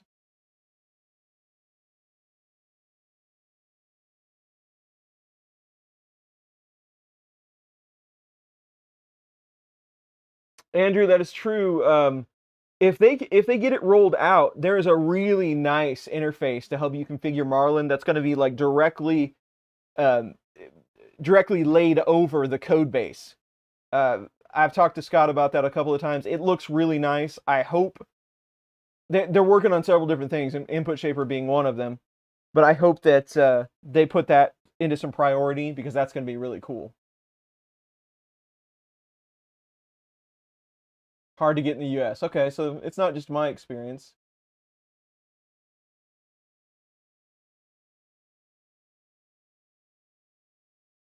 Ender 3 Z mod? No, I have not seen that one. Yes, OTG has to be supported.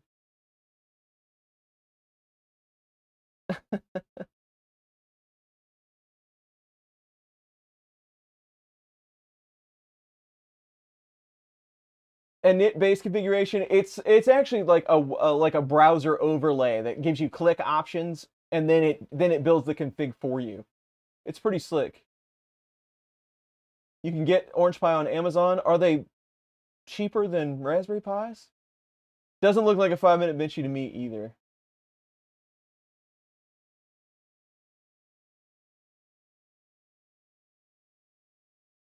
That's a good point. Minimum requirements for Klipper? That I don't know. It seems to run on pretty much anything. Like I've seen it run on a 02 pretty well. I don't know about the original, but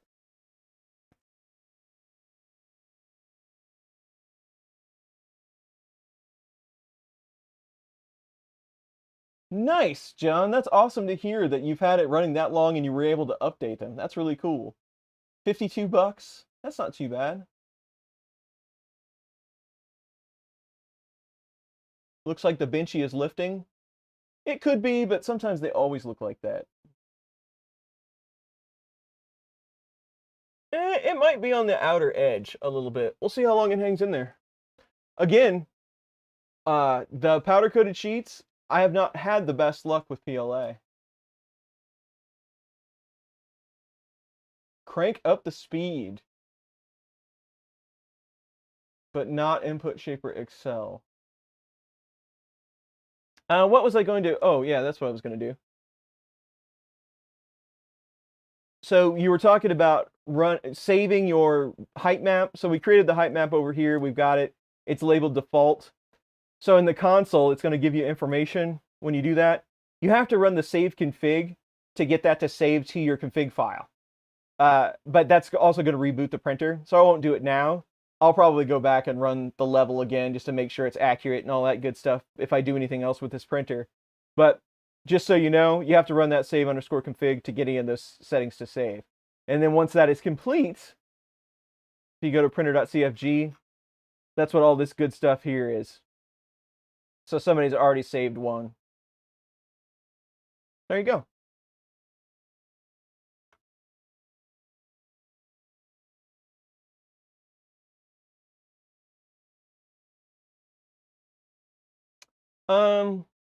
What'd you say? Speed, huh? So I'm not super familiar with, like, I don't use it all the time. Velocity, acceleration, max square corner set to 5. Just have a look around here. You want to just go like straight up feed rate?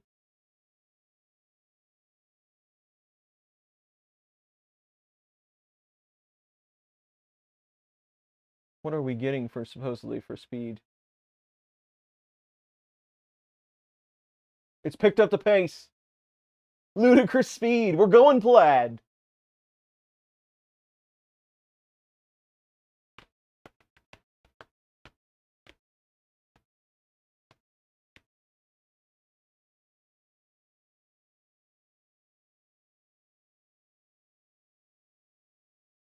Fans are walking and motors are sounding off.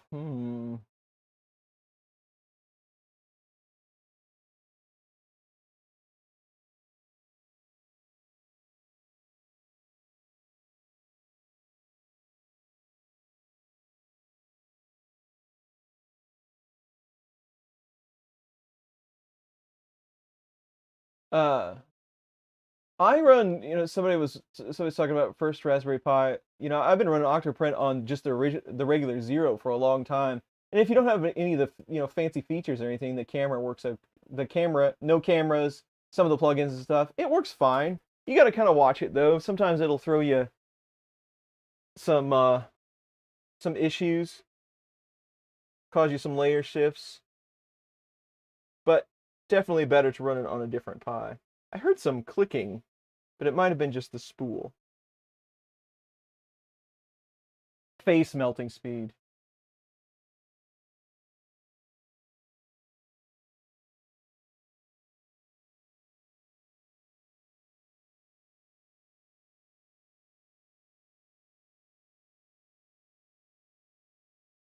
$180 to $300.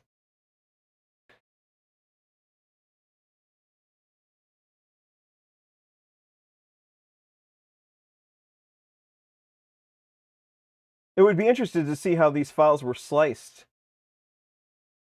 I could go dump the G code and see what's in there.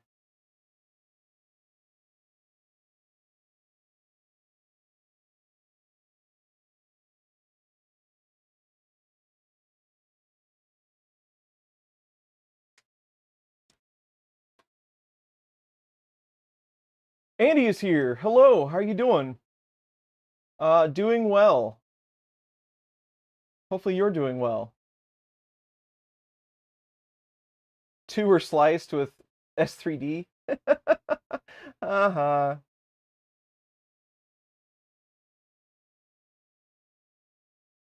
Let's do this real quick.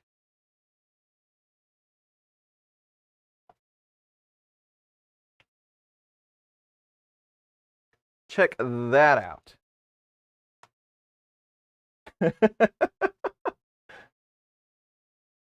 You think it can cling to life for a little bit longer?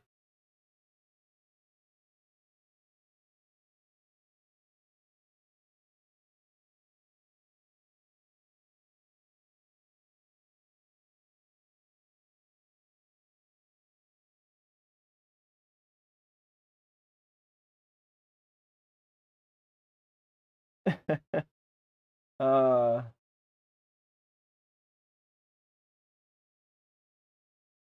it's set to 50 in this sliced file, which I would not set it that low, but that's just me.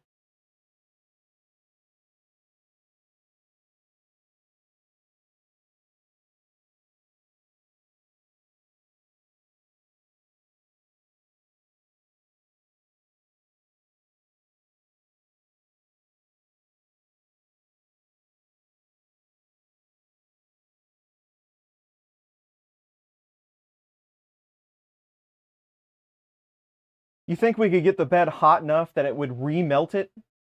It'd probably be permanently fixed to the sheet. Don't stick, don't stick. Oh, there it goes.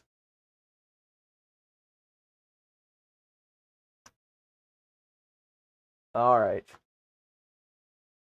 I guess I get to stop it over here.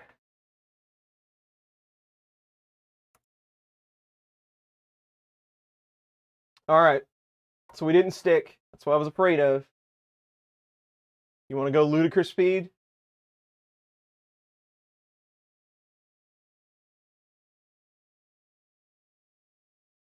No notifications for the stream. That seems to be pretty common.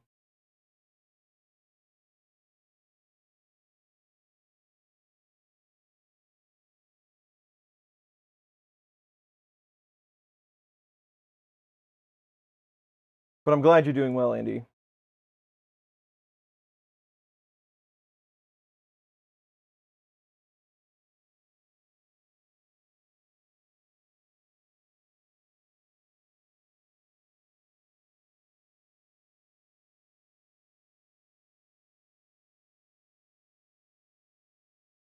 Even on your phones? Well, sweet.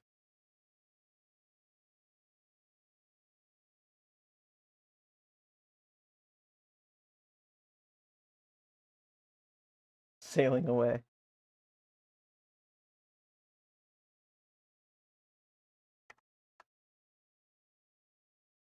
See if we can permanently fix the Benchy to the bed.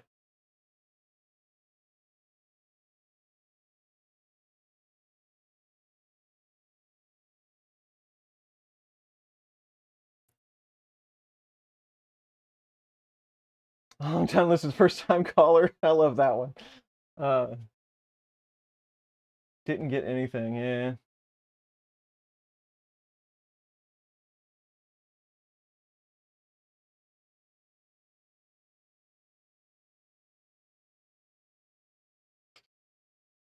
Man, those there is absolutely nothing wrong with those mini boards. So the Big Tree Tech boards, they're not all that consistent. Some of them I get are just DOA out of the box. Some of them have run for years. So I think the V2, V3 boards are still pretty solid. If you want to run Marlin, you don't want to get too crazy. There's configurations for your Ender 3 out of the box. If you don't have mods, you slap it in there, you're good to go. I think for the $35 you can spend on one of those, now you can find them around that price, even on Amazon sometimes.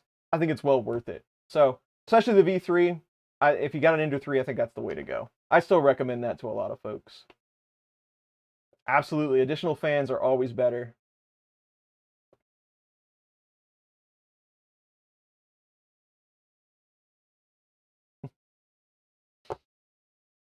All right, what's it doing? Come on now. Oh, it's waiting to normalize the bed. I want to make sure we took a look at this too. Let's let this thing start first.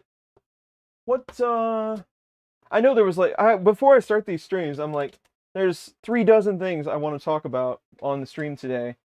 And once in a while I will write them down, but didn't make it.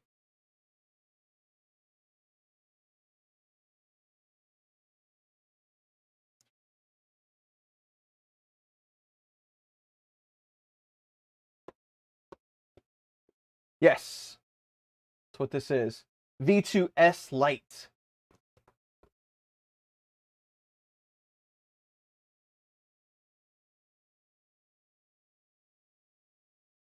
Ryobi tool stands. I love the garage and shop organization 3D prints. Those are some of my faves.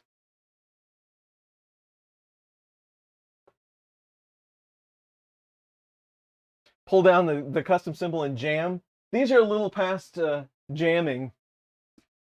That one over there is, so there's one above over there that you can't really see. This is the most impressive fail.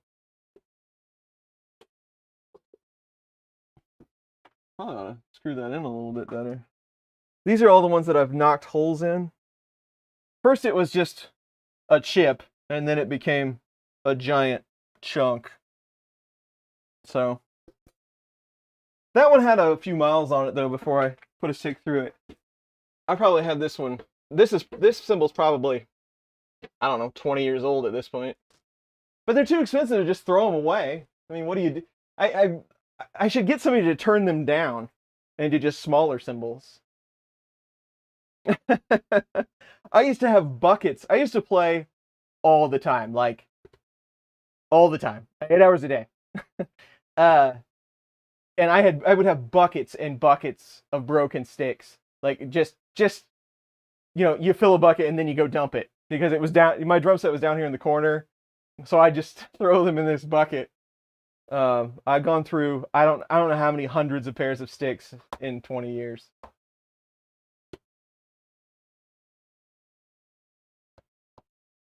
I saw a guy when we were in Baltimore.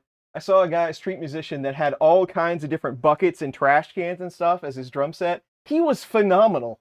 That was one of the coolest things I've ever seen. He was really good. Yes, that is me. I do a little bit of both, A or B, but I usually stick with like a 2A. There's one that's not an A or B that I really enjoyed. It's just a little bit longer. It was a Vic Firth, and I forgot the name. American Classic or something like that. I really like those, but I had like pairs of everything. Yes, I did record that intro. That is from me. Mostly printed symbol trimmer. Pinion ring for your Camaro? Yeah. Take a chunk out of it.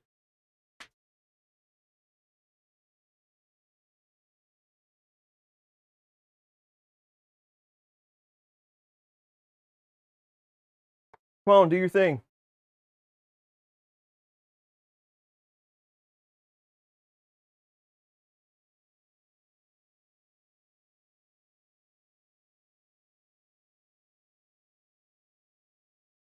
Oh, it errored out. No trigger on Z after full movement.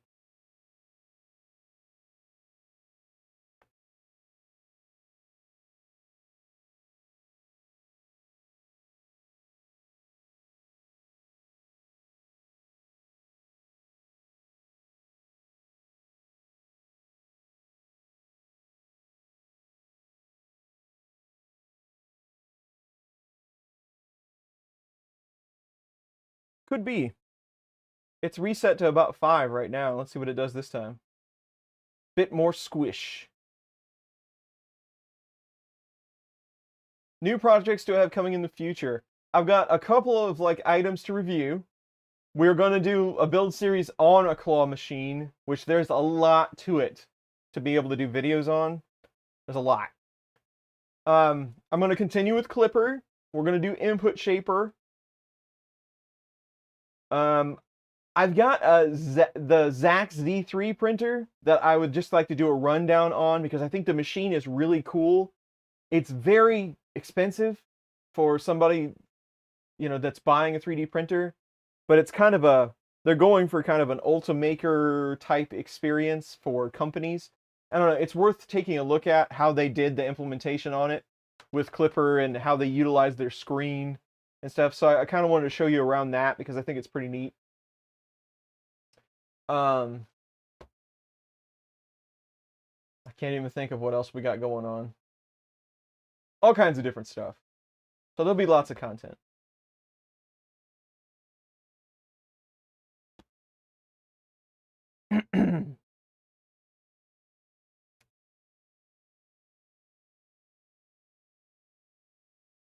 I've noticed this thing takes a while to normalize the temperature.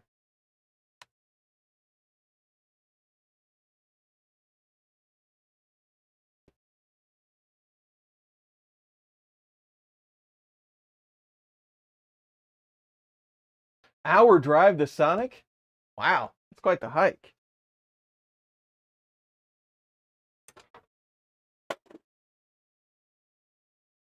What you gotta do, what you gotta do. Thank you for coming to the stream, though, Mitch. It's always good to see you. It was good to see you and the boy at Murph.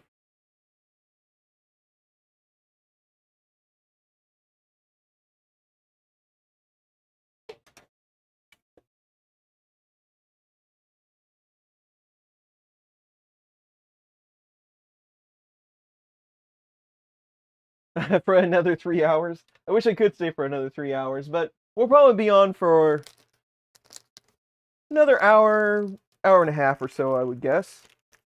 My buddy James over at Print and Play, he also does, what does he call it? Retrospective or something. He does retro gaming and things. He sent me a bunch of stickers, which some of them are very cool.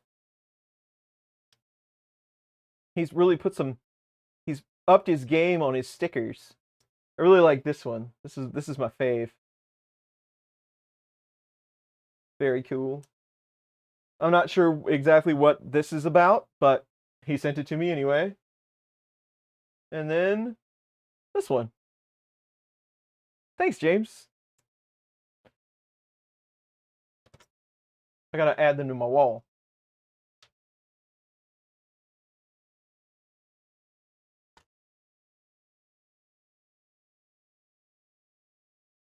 Come on, printer. You can do this. I swear.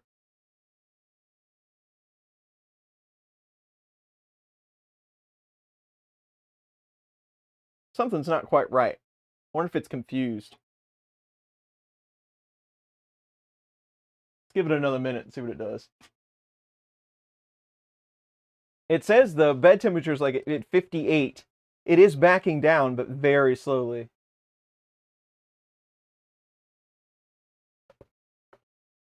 Send me a bunch. Awesome. Everybody loves stickers. That's what our community's built on.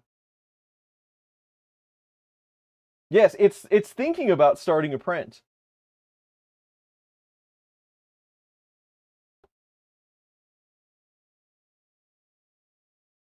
Do I need to like fan it off? I should get out my fan cannon. I made it not too long ago and I haven't done anything with it. But I had this, I think it's like 120 millimeter AC powered fan.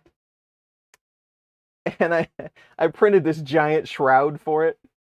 And I was like focusing it on the print. I was trying to trigger thermal runaway for a test that I was doing or something.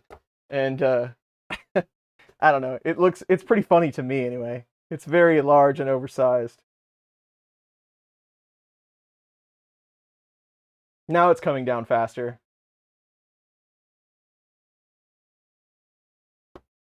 Yeah, I kind of wonder if PID is enabled for the bed.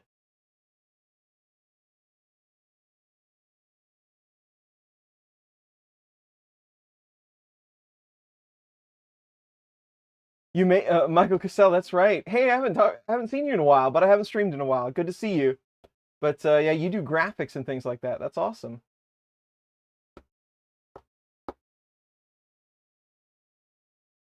What is in this thing anyway? Let's just have a look. Over torquing the nozzle will result in breaking. Ooh. This thing is shiny. You know how I like shiny. What is that, a NEMA 14? We'll take a close look at this here in just a second. Looks like a watch. There we go.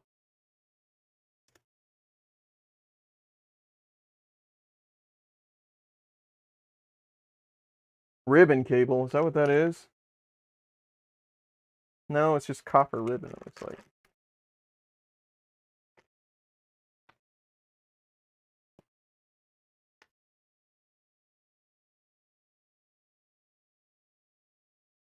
All right, let's see what we got to do here.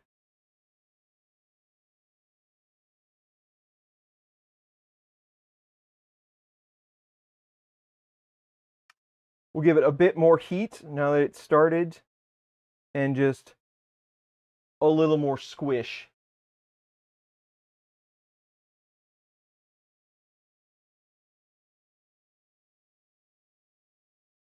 And if that doesn't do it,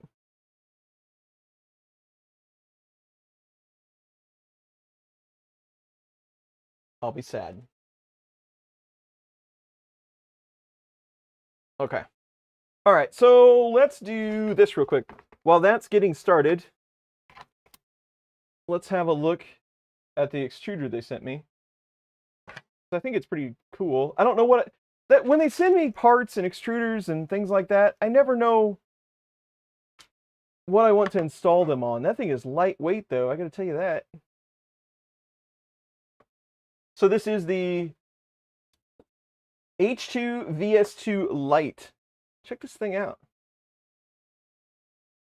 It's kind of a miniature Chimera thing going on. You remember they had that one, I don't remember what they called it. It was on the BX.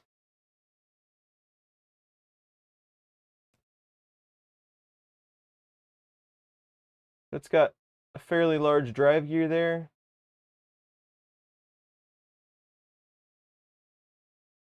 There's your filament teeth. I don't know. I'll have to find something to put this thing on. What's the cartridge look like? So the cartridge is kind of a vertical cartridge. It does look like it is E3D. Well, no, it's not. I was just getting ready to say that's E3 compatible. Look at that nozzle. So it's like super long, but I don't even know what that thread is. 5 millimeter? I could definitely see you shearing that off. But it would make it light, that's for sure. And then the brake is kind of Chimera-esque, but tiny.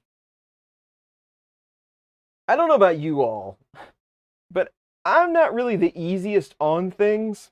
I don't know that I'd trust myself to run this. Maybe it'd be good on like a Voron, like a V0 or something. I don't know. But it looks kind of cool.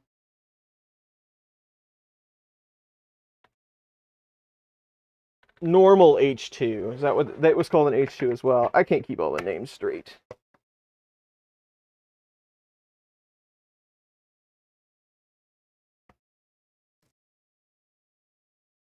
All right. See if we can kick up some speed.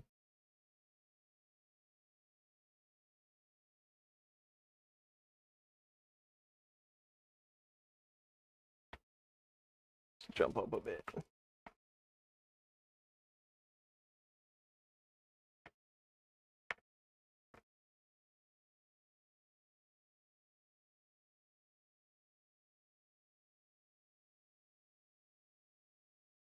Inside of the print head, the one that's on the printer or the one that's on that thing?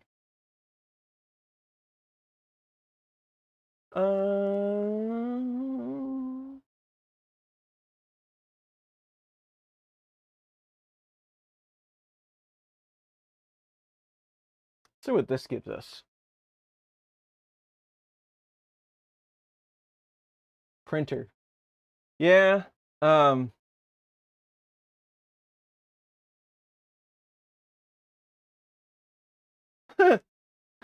I just noticed this. I don't know if you know these two folks. I do. Sam Prentice and Chris Kiersey have been quoted on the BIQU website. I wonder if they know that they've been quoted. Hopefully they do. Okay. I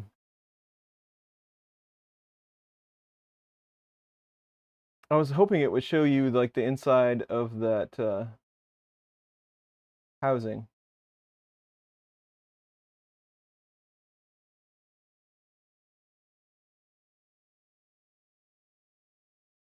But it doesn't.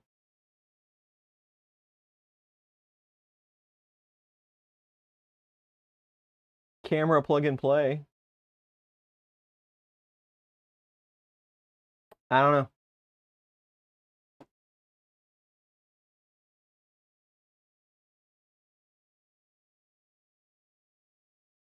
No, it does not. Is it? It's supposed to have a BQ skin, huh?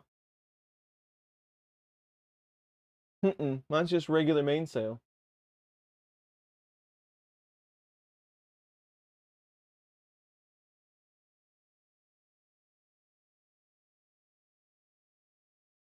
I hear clicking, but I think the spool's just wound really tight. Or I have introduced a knot of some kind. Doesn't look like it, but. All right, what's going on here? So, and is it already curling on the back edge?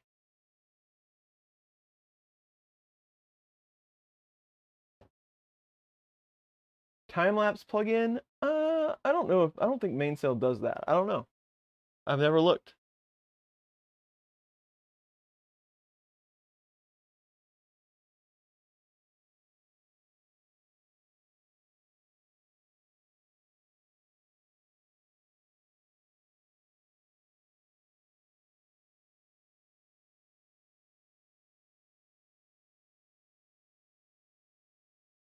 Let's see how long it'll hang in there.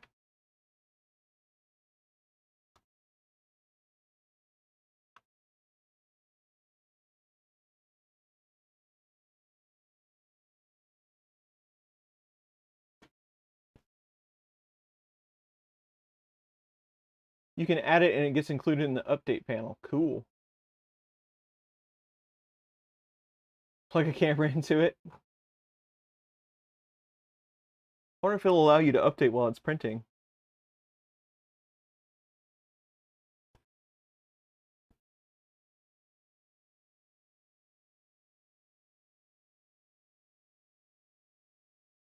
Is there a camera setting around here? I will totally do that. If it crashes it, then that's the end of the stream.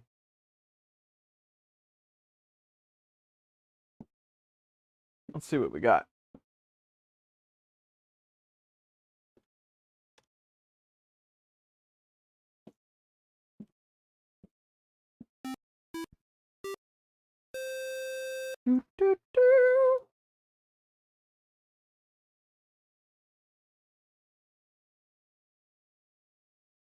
Slevin?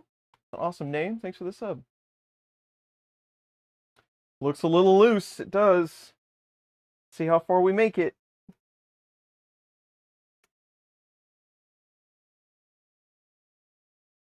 I know the powder coated sheets are cool, but I'd almost rather see them give us a smooth sheet. If I set this on the bed, I wonder how long it'll ride on there. Let's see if it actually fires up first.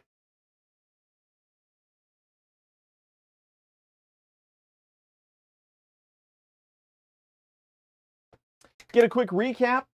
So, well, let's do that while we race towards Benchy catastrophe. So, BIQU Hurakan. Hurakan. i3 style printer, runs Klipper. Dual extruder gears, which is nice. It has a PEI coated sheet. It does have dual zone heated bed, so you can select it. It has a Manta board that is a split from a 3D printer main board with your MCU and Raspberry Pi Lite compute module so that you can run Linux all in one, so you can run Klipper. So that's basically what you have here. So the first thing, it's not all that square. There's a little rock on the two bottom feet there. I don't know if I can sort that out. Maybe it's just one of the rubber feet are off. I don't know. I'll have to look at that later. Some of the things are a little glitchy, like the sensor is a little too close to the bed, errors out a few times, had to restart a couple of times. That could probably be fixed in the config file fairly easily. I'll have to look into that. The bed texture with the test file, this textured bed, does not stick all that well, apparently. That can be fixed, but again, maybe it'd be nice if they had a double-sided sheet. I don't know. For the beginner, I would say that the smooth PEI sheet and PLA is way easier to dial in than one of these textured beds. Even though I like the textured beds, just not so much on PLA. And what else did we run into? You do have to pull the SD card out and adjust a config file to be able to set it up on your wireless. I think that's it. To run all the Klipper updates and retest. Yeah, it might need a few updates, that's for sure. Anything else?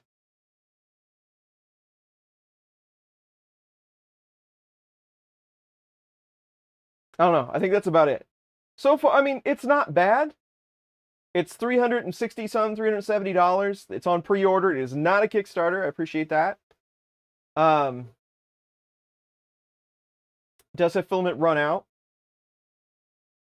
And it does come with the sensor for setting up Input Shaper. So that's kind of cool. I can't think of anything else, though. Not bad.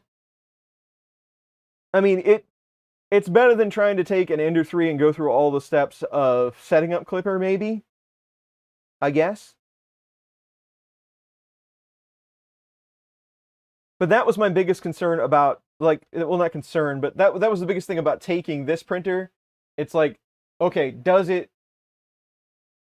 it runs Klipper out of the box. What's their implementation look like? What board are they going to use? How are they going to deal with Linux? How are they going to deal with, G-code files? What's it going to look like? And I think they've done a pretty good job. They're utilizing that board, that Manta board, to get all of this done. And there was fairly little interaction with that to be able to get it set up and running. And the directions were pretty straightforward. There is an online version out on the site, by the way, it's got a little more info in it.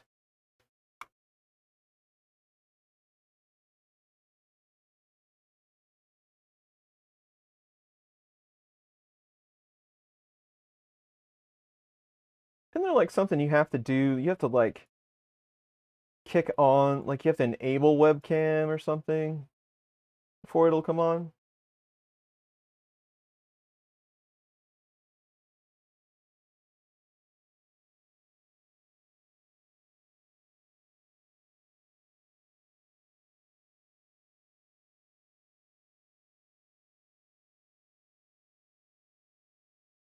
Now I don't remember.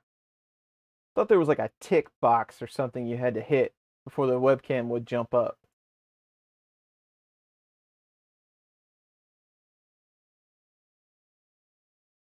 That is something I just noticed, though. We were talking about updates. Go back to that if you want to. Take a look at this. These are invalid for update for this version. So they're going to have to like bring that into the mainstream version to make that helpful for us. So we'll see what they do with that.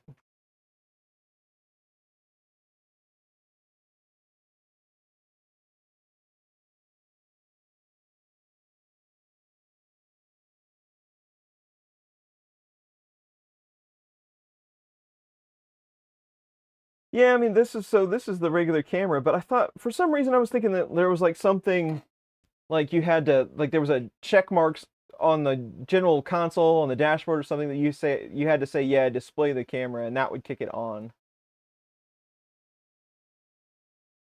We could can this one and add one.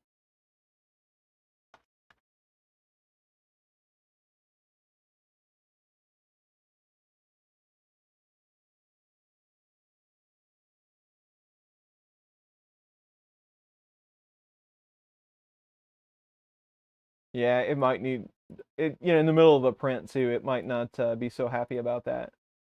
Oh well, we can try that after the fact.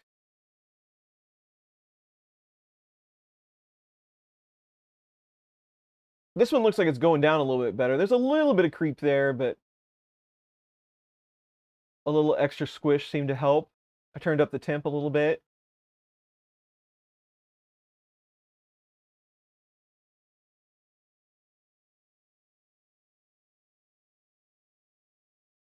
I just turned up the speed to 200%. Ludicrous speed! It says it's calling for 60 millimeters a second. Oh, it's requesting like up to 180. Oh, now it just hooked. Let's turn it down a little bit. It's got like 10% infill too, I might add, which laying down filament on top of 10% isn't always the easiest thing to do.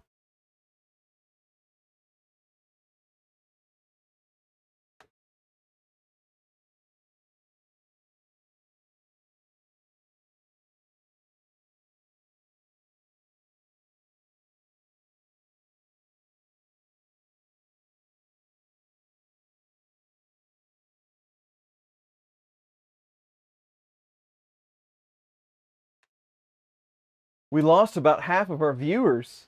I guess the Benchy printing isn't as interesting as it usually is.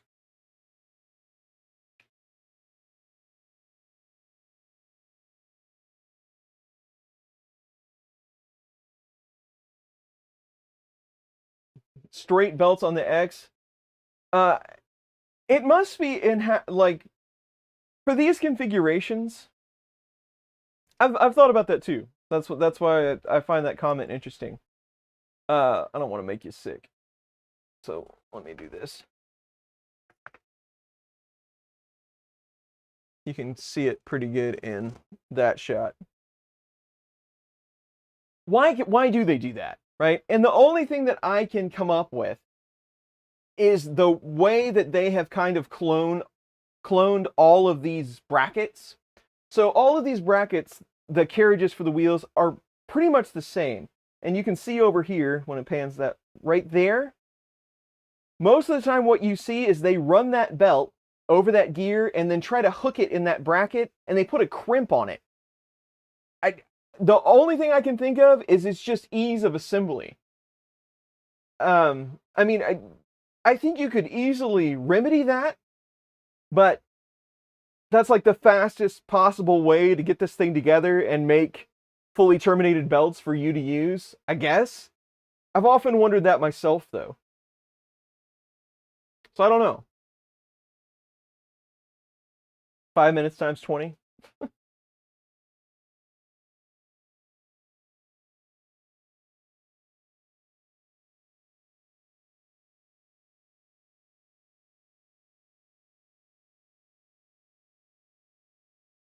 So anyway.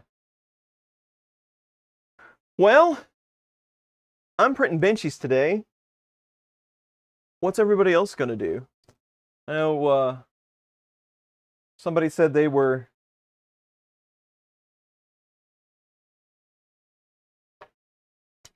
doing some smoking, then they were gonna watch some football. That sounds like a good time. Guess I should put this back before I lose it.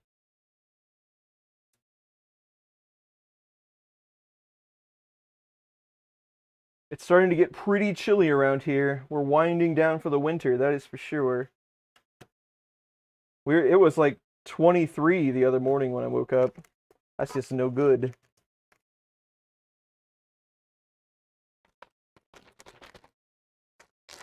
Finishing a self-source Persever. Awesome. At work. I worked until about 10:30 last night. It was awesome. Work on the boron build. Right on. I'm supposed to be working with Jason over at LDO. We're going to work on some sort of Trident build. We'll see how that pans out. I don't know when I'm going to be able to get it done or how fast. But we'll see what we can do. My switch wire is down, and it has been for a while, and I have not got around to troubleshooting it. It's something up with the main board. It won't communicate at all anymore, and it's a BTC Mini version 2, so who knows what might be up with it. But it won't even post. So I'm not sure. I think it's the board is probably dead. I'm gonna have to swap it out, do some troubleshooting. I just haven't had time to do it.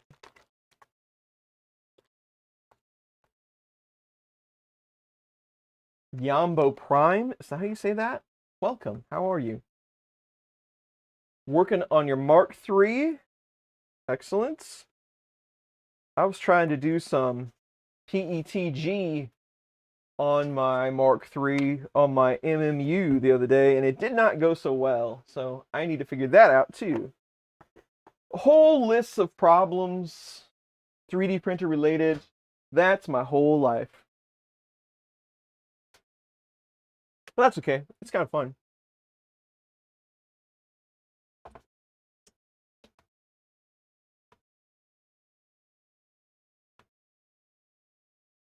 Yes, the Voron builds are not the most cost-effective builds in the world. That is very true.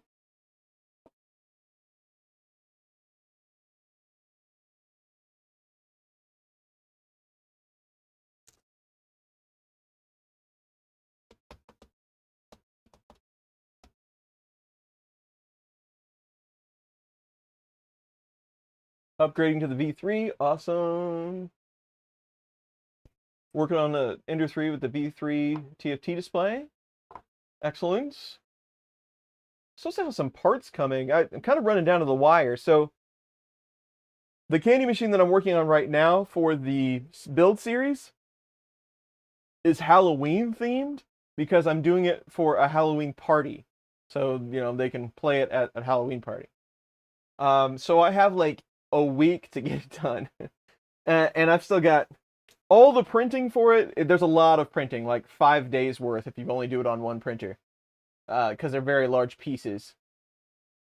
But all of the printing should be done late tomorrow, maybe early Monday. So if I have all of the pieces and a lot of free time next week, I should be able to knock the whole thing out. But it's going to be close. I might be working on it all the way until Halloween, so we'll see. But it'll be fun either way.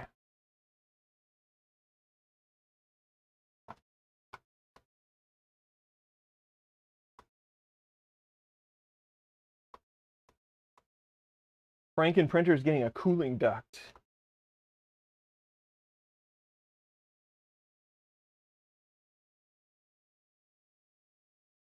Free time, where? Absolutely.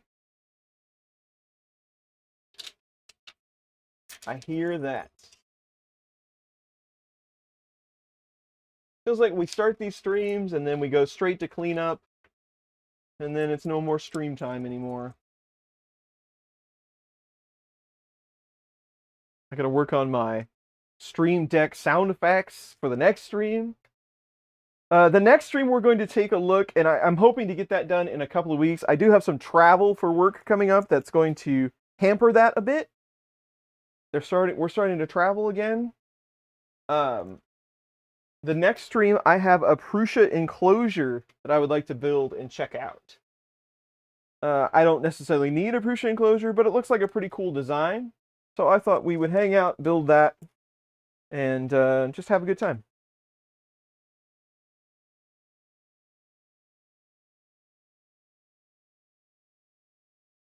Busy, busy. That's one thing about 3D printing. It can keep you busy.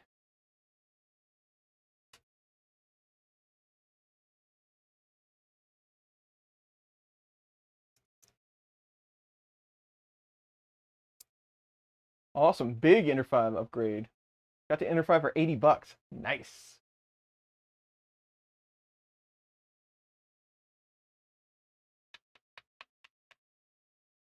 That Benchy is like 1.5 times sized. I just noticed that. Check this out.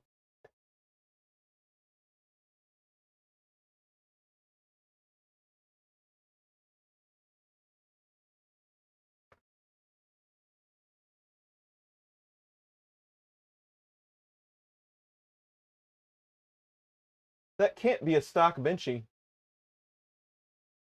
I don't think it's 1.5, but it's definitely larger.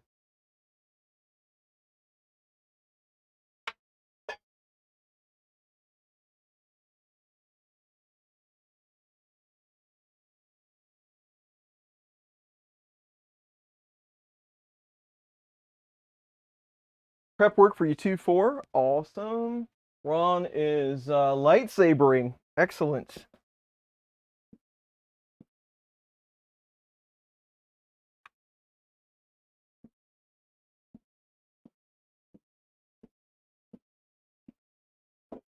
I should really clean up some stuff is what I should do. But that's overrated.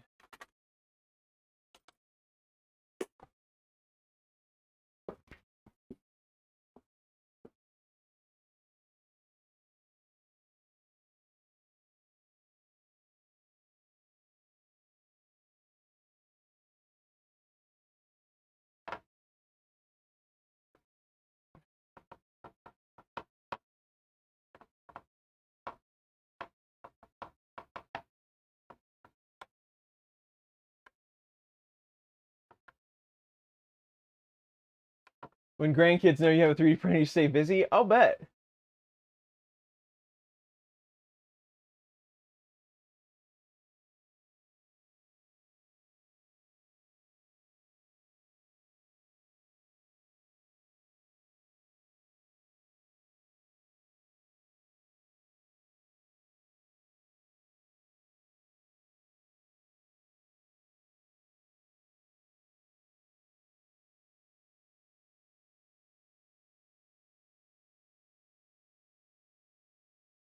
It says print time on its print on this is 19%. That has to be more than 19%.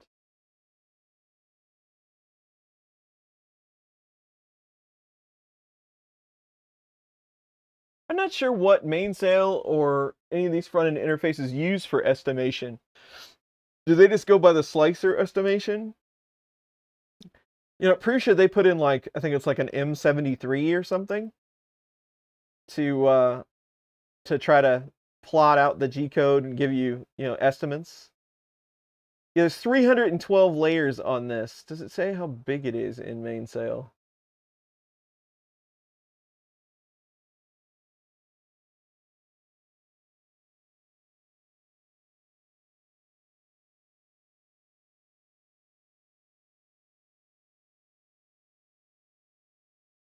Huh. Random number.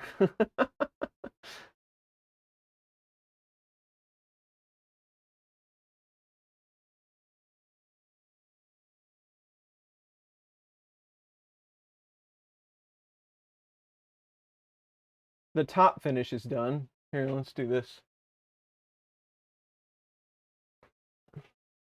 Let's see.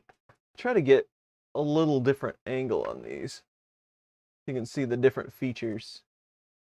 A little bit anyway.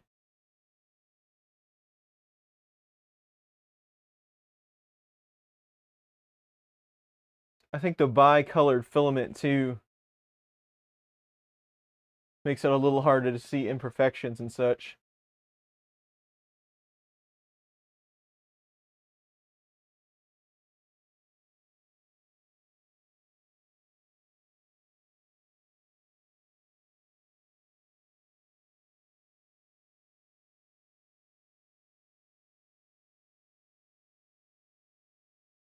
Hanging in there.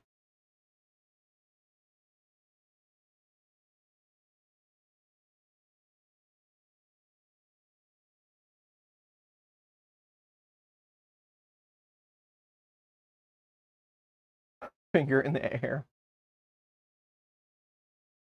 So those of you that were at Earth, yeah, thank you, Ron. She will appreciate that. I will tell her that you said so. She does a lot of work behind the scenes around here, and I get to take all of the credit for it. So she is much appreciated. She probably doesn't get enough shout outs, so I will make sure that she knows that. She'll like that. So those of you that went to Earth, what is your favorite thing you saw there? And then we can try to talk about it. Yeah, I wouldn't say it's exceptional by any means. It's average. It's printing a little faster than you would see a normal Benchy.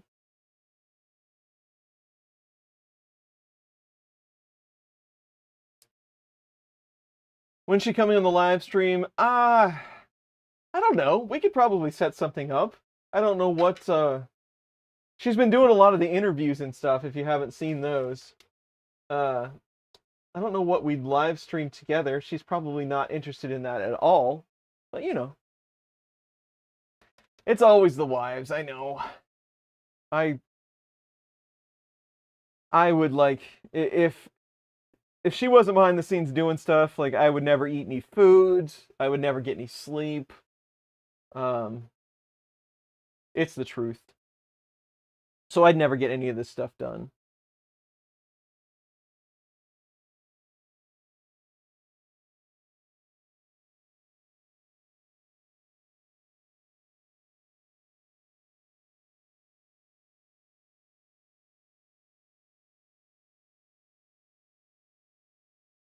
Oh, that was your first Rep Rap Festival, Bob? Oh, that's cool. I didn't know that. That is the best part. I mean, it's seeing all you folks and getting to hang out. For taking wife to dinner fund. Thank you very much for the $2. I should do that. 2 wives.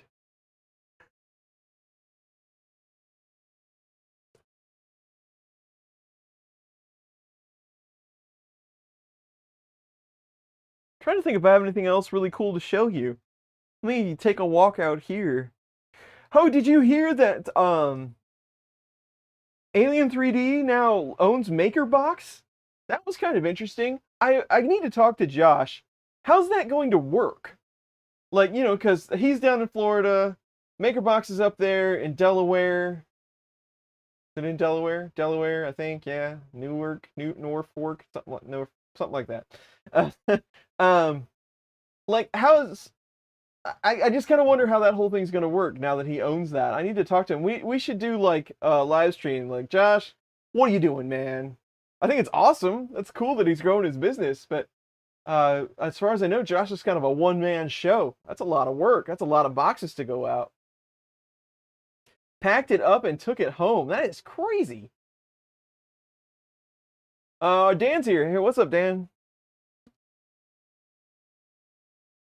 Do you have anything cool left to show you that we haven't looked at yet?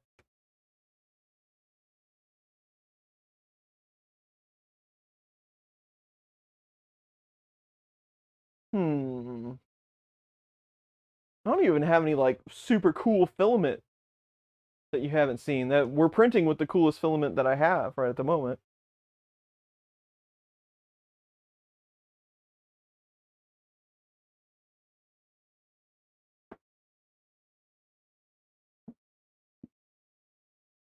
There's main boards and stuff, but that stuff's boring. You don't want to see that.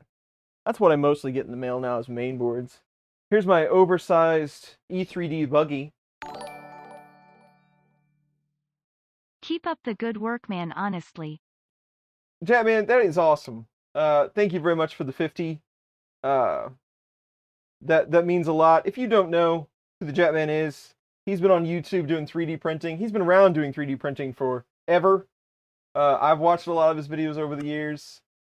That's awesome to have you come out and hang on our streams. Much appreciated.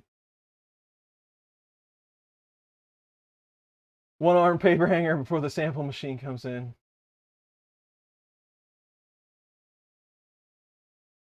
Cool. He's got one of these coming. Multiple lives. Can't handle more than one. I'm just putting it out there. You can see my. Have you seen the E3D buggy? They're taking a run at the Benchy for calibration. This one is 200%, I think. But you know, you've got your overhangs, got your 45. This one didn't handle the overhang very well. This is the same filament we're using today.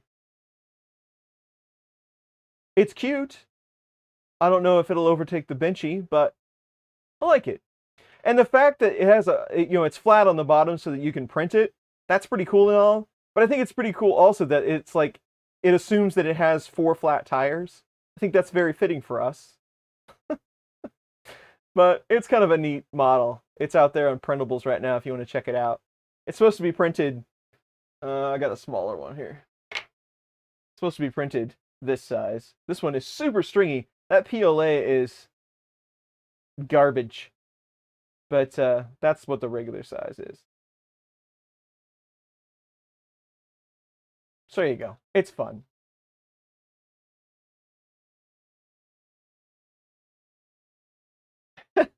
What the hole in the back is for? Nozzle?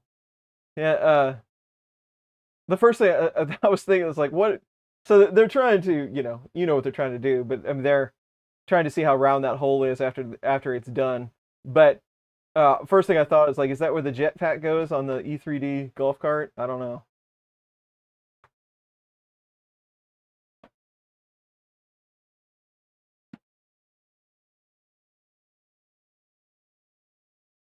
But you can't dock them together. That's true. It would I think though that these would actually be much easier to stack. I had a couple of these running around, but I don't know where the other ones went. I think they got left at Earth actually. But you could do these like top to bottom real easy. I bet you could stack at least 20 of these for the Revo nozzle. Fred and Barney, that's true. I think I said that too. It's like, it's the Flintstone mobile. Big exhaust. That's right. It's a Honda. Oh,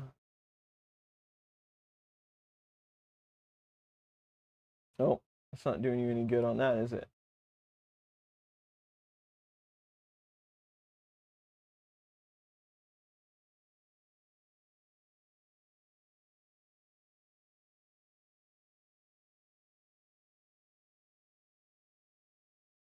Yes, I was very impressed with Cocoa Press that they could print one of those in chocolate. That very well done. Who knew that you could bridge like that printing chocolate? They do some really impressive stuff, though. I mean, some of the stuff that they printed out at Earth, I was checking it out. Really cool. Does it run a volcano like Hotend? No, it's actually just it's a whole lot like. Well, let me grab one. It's a whole lot like a Fetus you would see. Let me get it.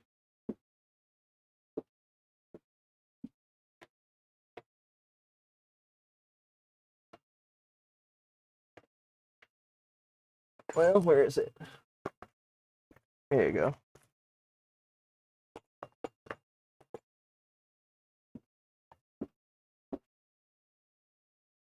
So this is a Dragonfly BMO, but the hot block on this hot end reminds me a whole lot of this.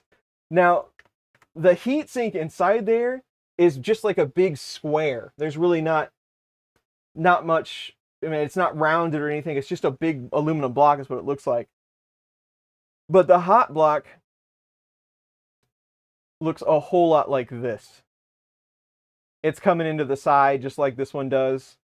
It's pretty much the same shape. So something similar to that. But I will definitely include that in any of the videos I make. We'll take a look at all that good stuff. What's my take so far? It's okay. There's nothing wrong with it. I mean, it has a few little features here and there. I mean, it checks a lot of the boxes, right? So just as a 3D printer, it's somewhat affordable. It has filament runout. It's got dual drive gears. The heated bed with the multiple zones, I guess if you were like used to printing a specific small piece, that would be useful. For me, I'd probably just run the whole thing at the same time. So I mean, for some people that would probably be a good add-on. It does run Klipper out of the box, and the Klipper setup was somewhat intuitive. You'd only had to add a few things to be able to get you on the wireless network. So there's that. Now, it's not as polished as I would like to see. Like, the frame is just a little bit out. It needs to be adjusted. If I can adjust it, I'll have to investigate that. As far as it looks and everything, aesthetics, it's fine. I mean, it's got some nice covers on it. I hope it's got the OS SD card sticking out the front. You could definitely break that off. So it's okay, but I'm not completely blown away by it. Let's put it that way. It might be. I would like to say that it's something that would get you started with Klipper, but I guess like if you wanted to do input shaping, this would be a good start because it does give you the sensor to go with it. So like you wanted to get into Klipper, you wanted to try input shaping, you wanted to start going fast. This would be an okay start. So you didn't have to figure out a lot of the stuff by yourself. But I think that would just lead to you jumping further in, right? Now you would want to go see what Klipper actually does and, you know, all that kind of good stuff. So I don't know exactly what market they're going for and if they hit it, but at the end of the day, if you want a 3D print, it's a pretty decent low-cost i3 machine that has, you know, the features that I would expect it to have. So there you go. The main board on it's pretty nice though. It's got a lot of extra pins. It does only have 4 drivers, if that makes a difference to you. But it does have that other compute module you can run Linux. So I don't know. I'm kind of on the fence. It's okay.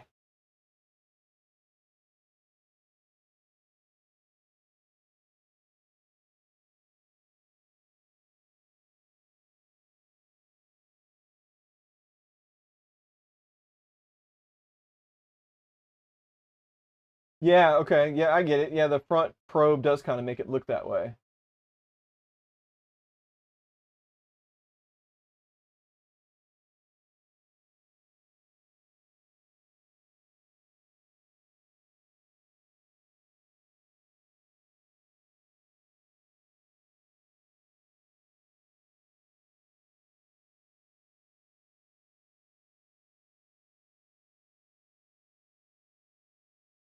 Awesome, Ronaldo. You're welcome. Yes, it is running a Manta M4P. The Pro version will be the Manta 8. You just wait and see. No dual Z option on this one, but again, you know that there will be a Pro version. There has to be. Oh, I'm wearing my Murph X shirt today. I usually don't wear anything. My shirts don't have anything on them. I feel like I'm fancier. It's a black shirt, yes, but it has logos.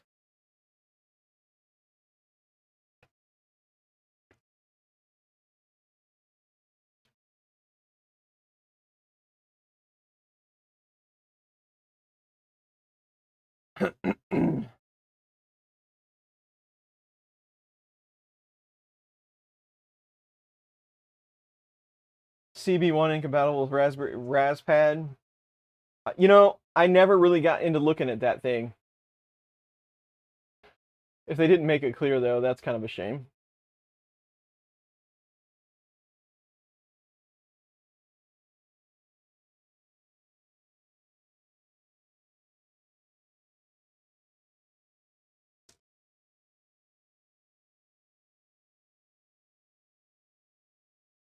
It's doing okay.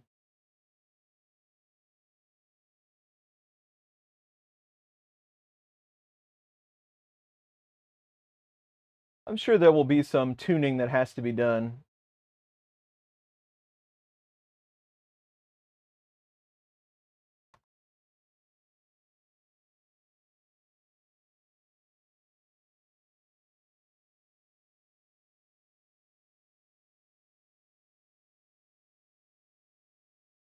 The shirt's the wrong color to be considered fancier. That's true.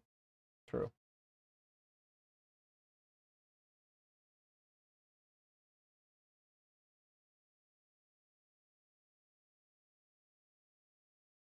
Nightbot works, like it puts commands out in the chat, but it doesn't give me any cool stats.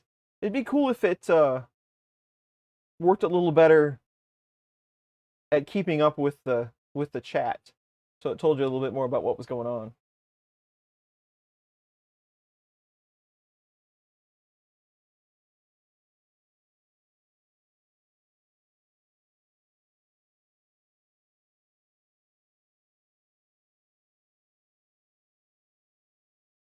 Stream elements. You know, I've been streaming so little, I really haven't looked at any more options. I know a lot of people are moving to Twitch, but excuse me. Twitch just it's too busy for me. I can't handle it. I don't know why, but it always seems like it's always giveaways and you know, I feel so old. I don't understand it. I don't understand you kids and your Twitch. All the twitching and the what is it called? What's the I don't even know. I don't even know enough to make fun of it. Something about trains or I don't remember. But anyway, there's just too much going on. I don't even like watching the streams. It's like I don't even know what just happened here.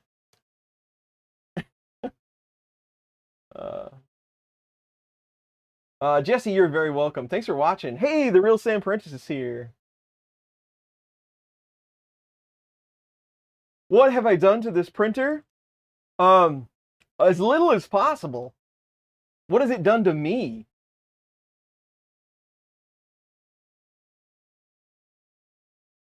I noticed that, Sam, I noticed that you were on the BIQU website. Do you know that you're on the website being quoted? I'm just curious. Because that has happened to me before. Like, I'll find, somebody will say, hey, do you know that you're being quoted on said website?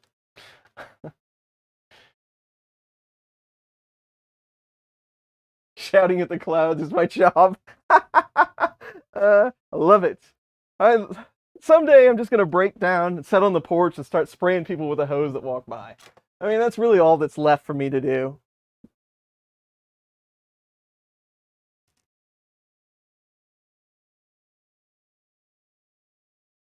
You have to look now. Oh, you don't know? You didn't know that you were being quoted on their site?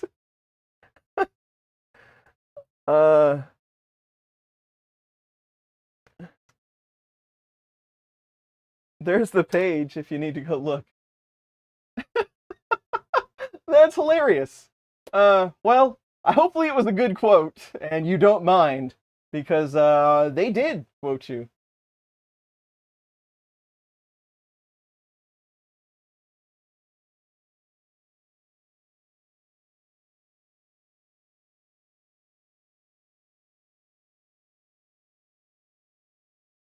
Yeah, that is quite the Benchy.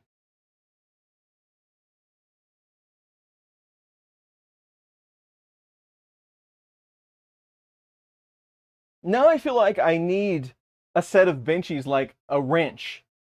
You know, like a set of wrenches you can, or like where you can measure the length of the bolts if you got a bunch of different ones and the size. Now I need like a Benchy wrench now that I've seen that this one is upscaled, now I want to know how much.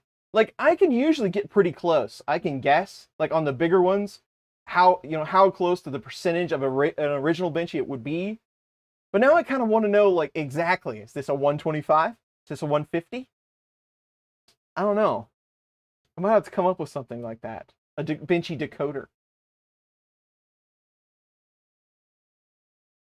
It didn't end up with a question mark. A wrenchy. Yes, Sam knows it. If you don't know Sam, or if you haven't subscribed to his channel, Sam is a riot. You're not going to get the Sam Prentice experience on his YouTube channel. I mean, some of it you will.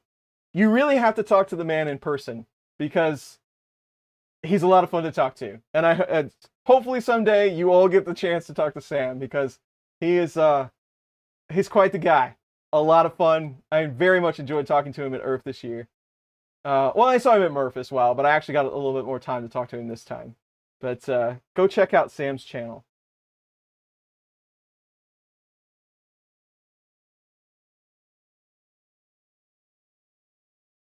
Let's see if this will let me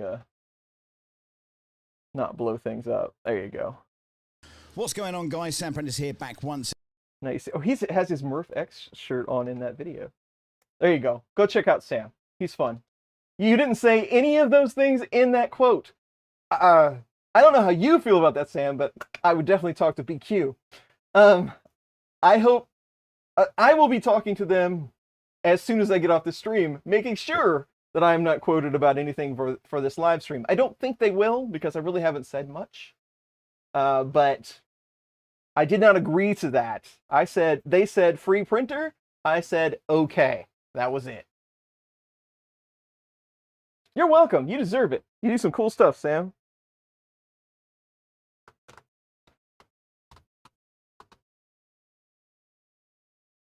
Pancake breakfast. Yeah, pancakes.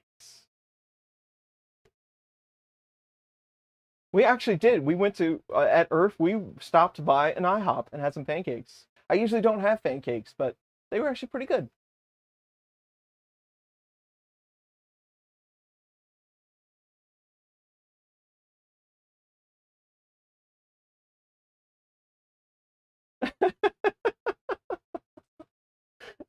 First couple prints are well. Steve, thanks for joining the stream. I'm glad you're enjoying it. Yeah, and I think that's the biggest problem with Klipper, right? Oh, Sam, I'm so sorry.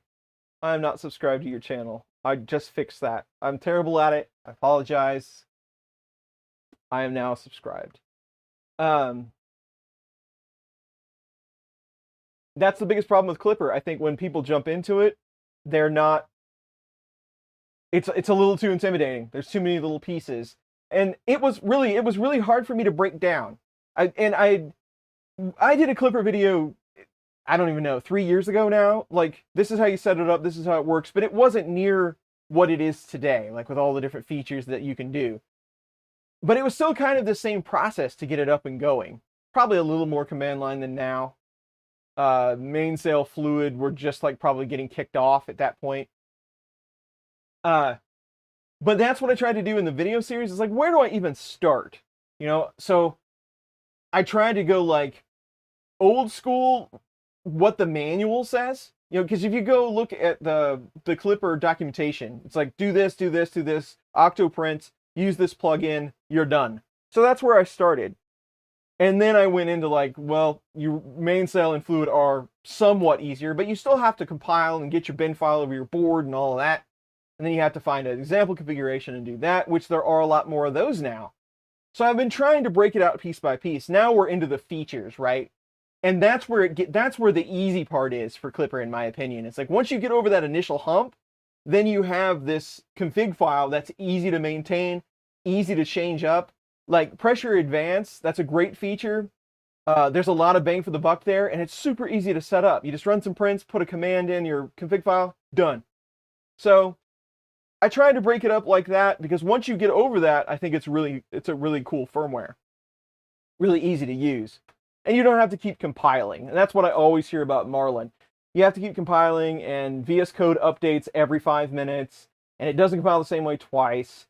I'm just so used to using it, I'm a little blind to some of that, and I admit it. Plus, I'm also kind of partial to it. I don't know. It does all kinds of crazy stuff in there. If you go look through the features list, it does everything. There's so many contributors to it that have added these pieces. I don't know. But at the end of the day, they will all get your 3D print completed, and pretty successfully, and you'll end up with a pretty quality product on most of the firmwares. So there it is.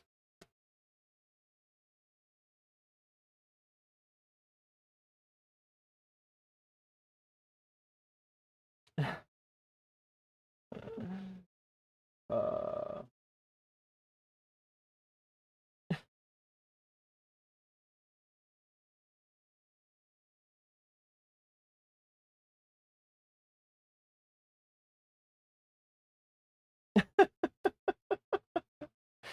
uh,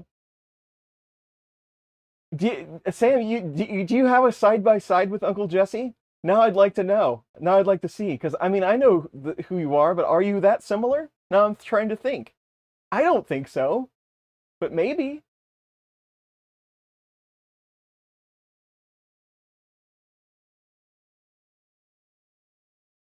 Awesome. I'm always thankful for any links to videos. That always helps.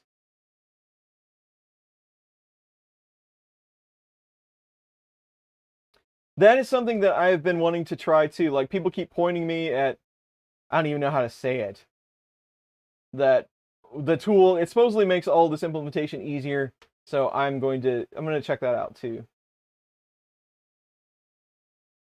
Then the configs get tricky. Mitch is here. What's up, Mitch? Rick, thank you for coming to the stream. Hopefully we'll do a few more of these. I always say that, but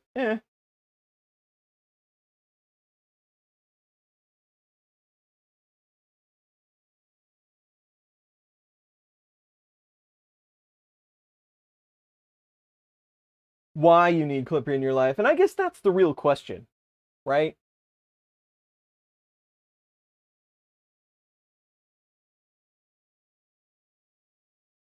Kind of too much. And you have to be prepared for that too. Like those macros, like if you want to get really inventive, this thing definitely has a knot in it.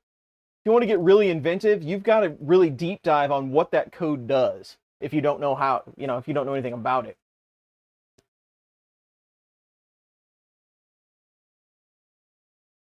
Well, Jesse brings up a good point. Klipper quality improvement is undeniable on older boards. That is true. 8-bit boards, if you just stepped up to Klipper, you're offloading all of that, you're going to get a bump. But like, how many 8 boards are people still running out there? I still run them, but I mean, people jumping in new that are, going, that don't know other firmwares, getting ready to go to Klipper, they're probably never going to see an 8-bit board again.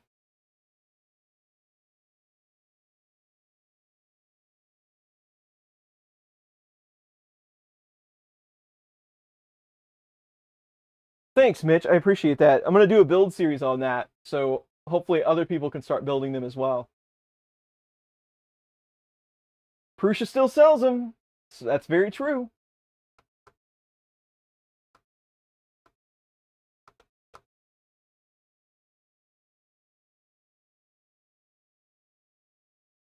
Britalian chap. Love it. Thanks for joining.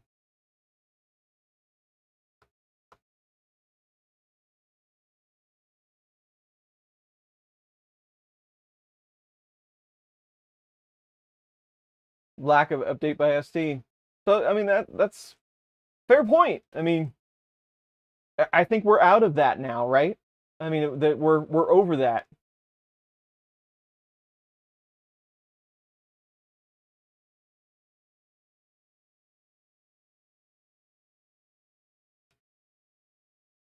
On the phone to your agent. Get somebody on this right now.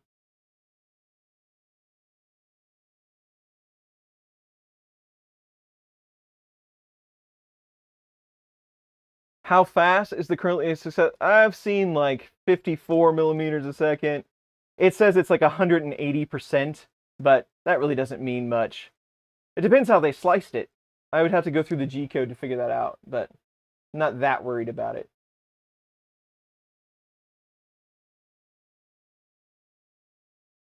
You know, Sammy, it's okay. I mean, there's nothing.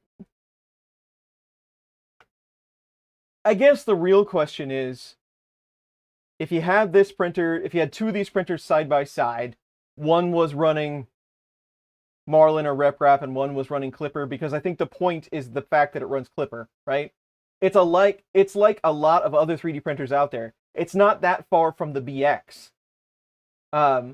So it's the Klipper aspect that we're actually going for. The Manta boards are really cool. I think they're nice. They got a lot of different pins on them. You can run Klipper without a Raspberry Pi. But outside of that, on this machine, being able to do the input shaping on board, they give you the sensor. I really don't think there's that much special about it. It's just, its intent is to get you to Klipper. You know, it's to get you to try Klipper out of the box. I mean, it's okay, but at the end of the day, it's just another i3 machine. It has some pretty nice features. I mean, it's got dual part fans.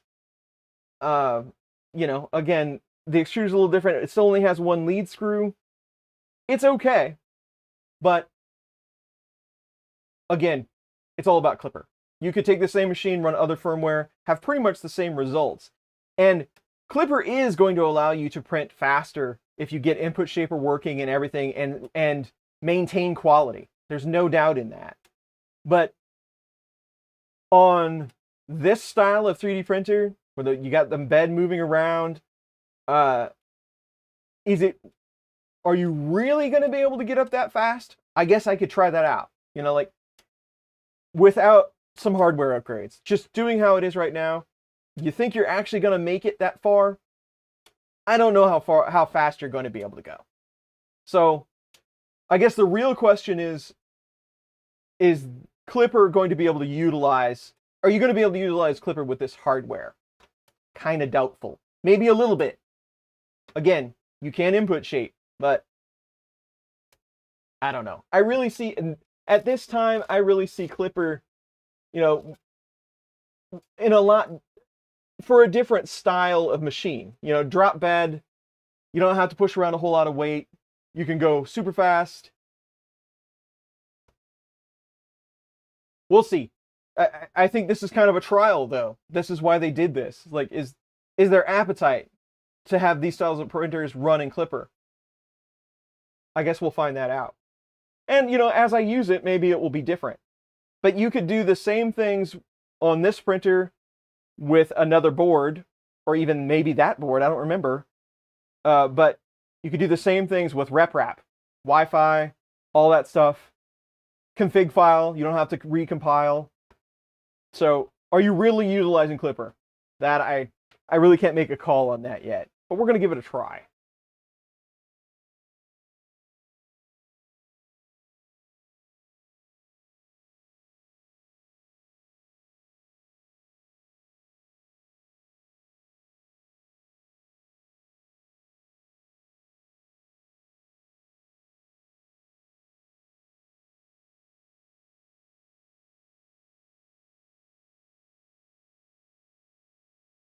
But stock it's so. Yeah, I mean, I think that's where it's at, right? Until you understand Klipper and you really tune it, what advantages are you really going to have? And are people really going to do that?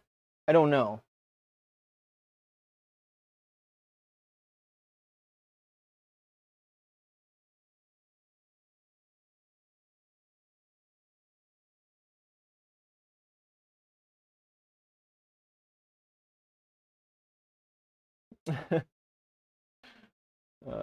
Yeah, I mean, there could be a lot of videos here. We'll see how I get along with it.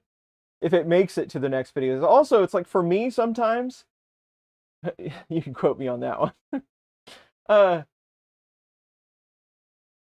It does not appear that there's any input shaping in the configuration. I didn't see any. Jacon Jr., you're very welcome. I'm glad you like the content. Um, that's sometimes for me when printers like this come out, they have different feature sets. You know, they're doing different things. A company wants to show them off. That's all fine and good, but by the time that I've tested all of them and, you know, been able to make a judgment call, does this make it better or not? Sometimes the machine just wasn't up for the repetition, right? It's like, now I don't know what's causing the degradation. Is it because a pulley isn't quite right, or the belt has stretched, or the wheels are starting to wear out too soon? I've run into that condition as well. So I see like, okay, there's a lot of video opportunity here, but by the time I get to that, I just hope it's still hanging in there, right? So we'll see how that turns out.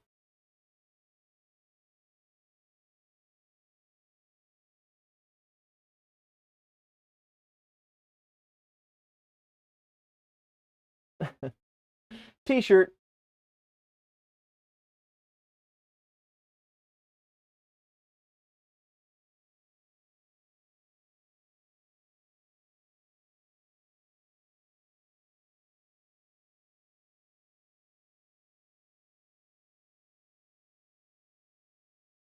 How are we doing on this thing anyway? Oh, it says 64%.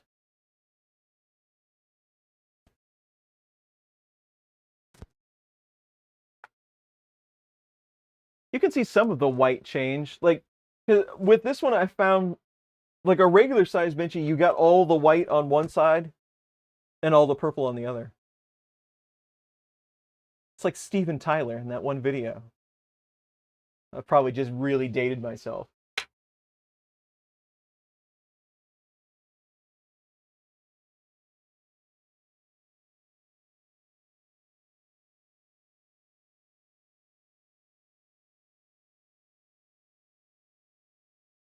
Well, that's true. Like the Manta, right? You have to add your own module. You have to add a module of some type. Let's take a look. Let's see, which one is that?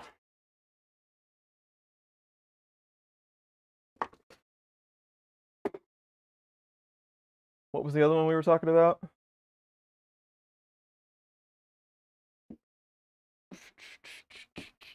I thought I had one of those over here.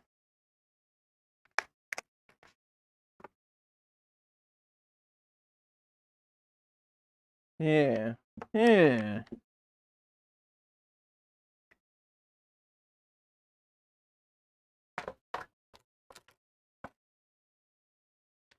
Filament twists in the Bowden. Good point.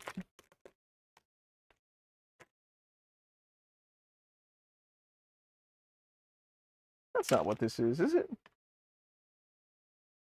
Yeah, that's what this is.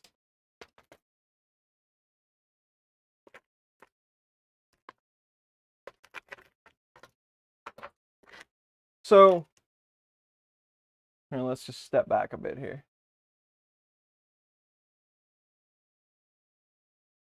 So talking about, you know, boards to go with, Klipper, Raspberry Pis, all that good stuff. So this is a Manta. This is the 8 driver version. There's a lot of real estate here, right? I mean, there's a whole lot of different pins you can use. You can use 5, 12, 24 volt fans. They're switchable. Does this one have removable MOSFETs? No. Some of the, like the mellow boards have removable MOSFETs even. You know, the biggest thing I don't like about this board are these fuses. Why? Can't you just put a blade fuse on there? But anyway, but you still have to have the compute module. And I think these are like $80, if I'm not mistaken. So you still have to have some sort of module on there. If you went to something... What does a Duet Mini cost nowadays?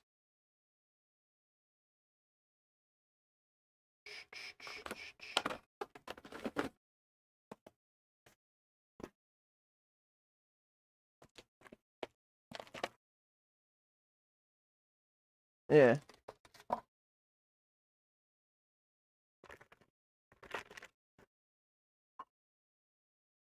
So you go to something like this. You've already got Wi-Fi and present. I mean, you're running RepRap, which I enjoy RepRap, but you don't get as many drivers. But I don't know who's using all 8. Some folks are. Blade fuses. So I mean, to each their own. I actually think the Mellow board is a little bit more convenient. I have to say, I don't know what it costs.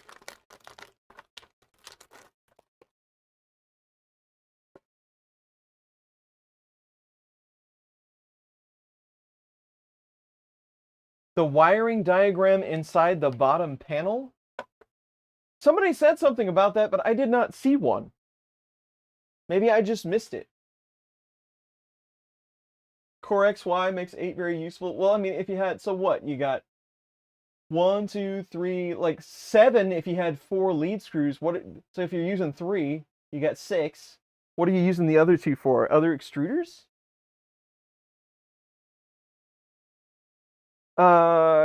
Yeah, so now we're down the main board rabbit hole. You got me going here. What is this one? Not that one. Where's the other one?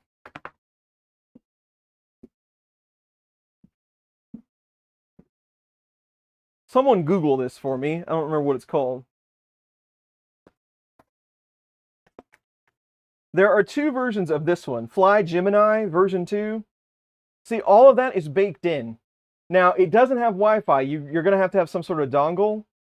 They offer one when you buy these, but I want to say these are much more affordable. And then they have like I think they call it like a high 8, or maybe that's maybe I'm dreaming on that. But there is one of these with 8 drivers, and these are very capable boards. But I want to say they're much more affordable, and it's all baked in. The diagram was there. Okay, I just wasn't paying attention. So much flash smoothie boards, yeah. If we could make use of all the smoothie boards that are still out there. So I don't know, but there's a lot of there's like 3 different companies that are doing this kind of thing. But I think the Mellow boards, they're not as well known. They don't have as much coverage, but they work directly with the Team Gloomy folks. They were the ones that ported RepRap to LPC, and now they have STM. They're helping with Klipper as well. These are something to look at, because I think they're quite a bit more affordable. And I'm doing my best to try to help with support for the community on how these things work, but they're not all that much different than the Big Tree Tech boards.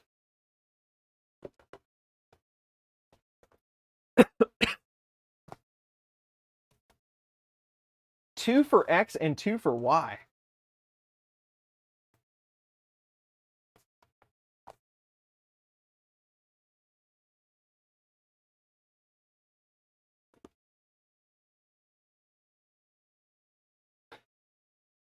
You want me to dive down the MKS rabbit hole? Okay. So MKS is another story. And that's why I said there's like 3 competitors. So you have 3 and then you have Duet.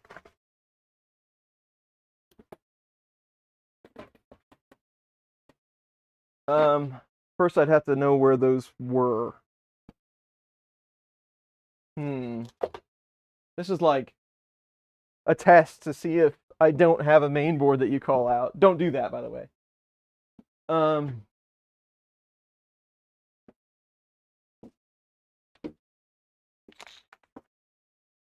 Yeah. All right.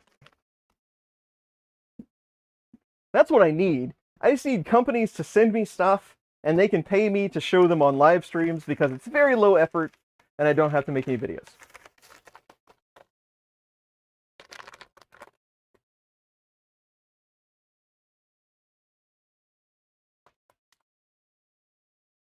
Hard to get, and I think that's the problem, right? You have to go AliExpress or something to get one.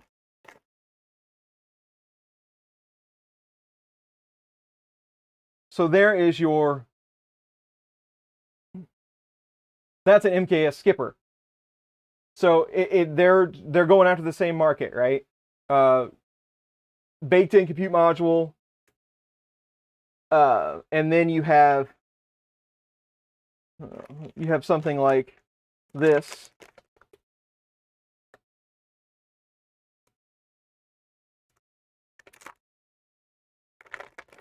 And I believe these are pretty affordable. I don't remember the cost on these. Then you have the MKS Pi to go along with it. So, I mean, this is the cool part about 3D printing, right?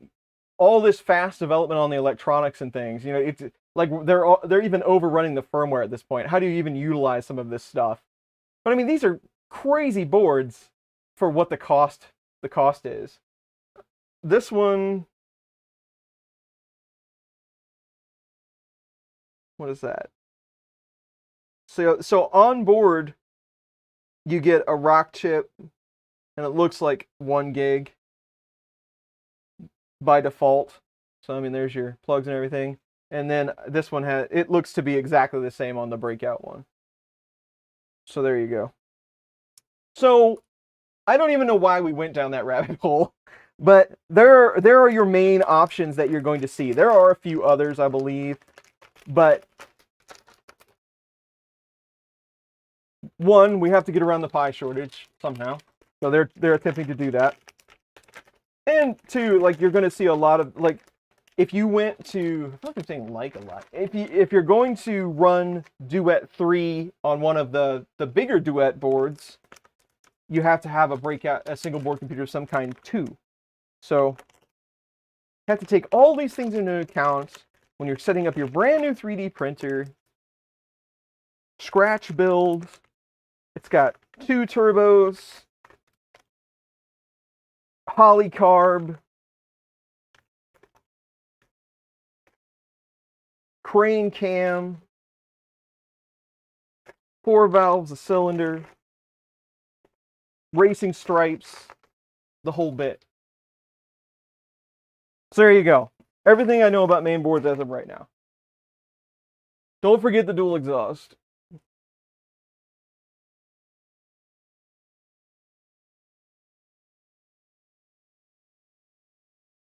Cold air intake. I know, Tom. When I get through all of these, and I'm supposed to be reviewing these, they keep asking, and I never get around to it. I did one. I did the Mellow board. I need to get to the Raspberry Pi, or the Big Tree Tech one.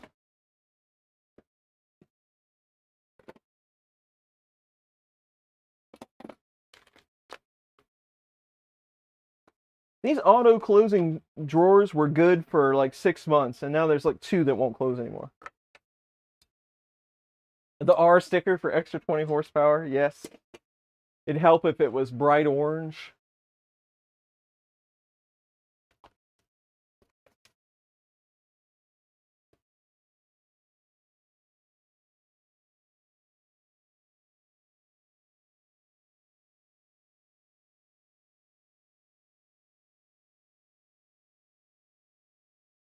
In each moving part, as that'd be kind of fun. MKS fanboy, sorta. MKS is one of those, like, they kind of got a. They were kind of at the beginning after we started seeing ramps go away. We started seeing things consolidate. You know, Melzies. You started seeing Melzies and things. MKS was there at the beginning, but they kind of got in a bad way because of the whole open source thing. They didn't share a lot of their stuff. But I think they're a little bit better now. I mean, you can go out to on a lot of their stuff, not everything I've noticed, but you can go out and get on their GitHub and get a lot of their diagrams and things like that. I'm not so sure about firmware though. I don't know if they're actually sharing source or if it's just bin files. I couldn't tell you, but I know that there was some rub with MKS there for a long time. That board has been around a long time, yes.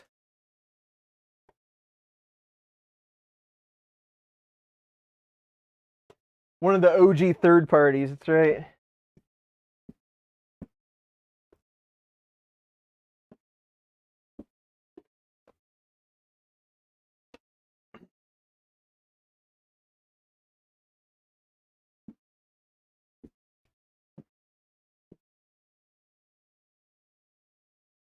Whatever happened to Lurds? They're still around as far as I know. And I think that they were somewhat of a success. And I think a lot of people bought them. It was pretty cool that you could configure on the screen, but it just wasn't hacky and tweaky enough for me.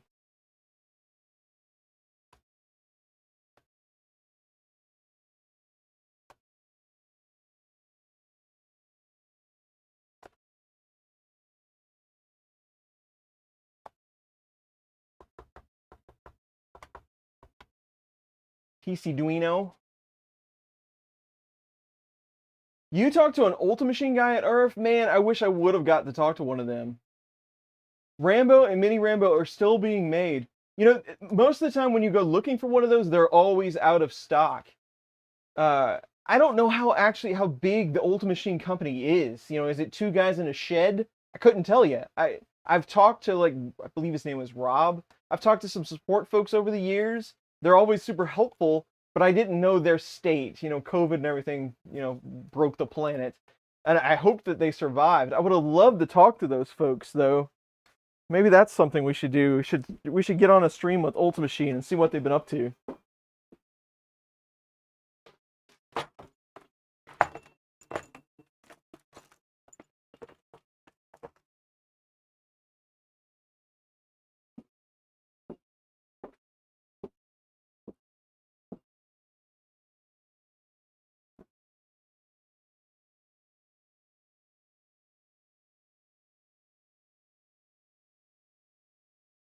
It's in the next town over from you? Sweet.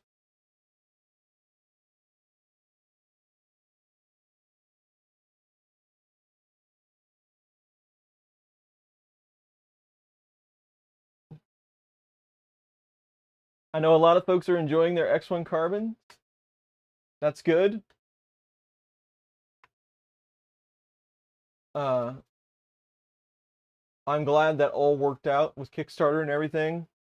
I was pretty hopeful. I mean, I kind of figured it would. They seemed like a pretty good group of folks. But you never know with Kickstarter. I do appreciate the fact that a lot of the printers that are coming out are pre-order and not Kickstarter. You want to watch it bridge? I don't know how it's going to bridge it out at this size, but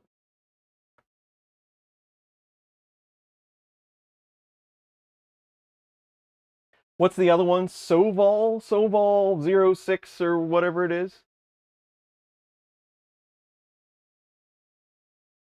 Did pretty well.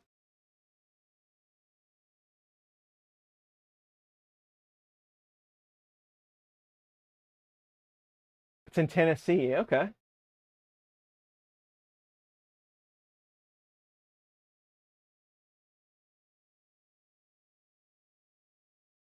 It is a little wobbly. It's not just the filament. It's a little wobbly, but the filament does make it look worse. SV06,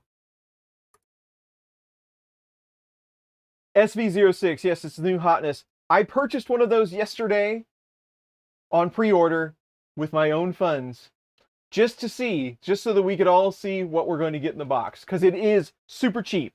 I believe I paid $239. So we are going to see what we get for $239.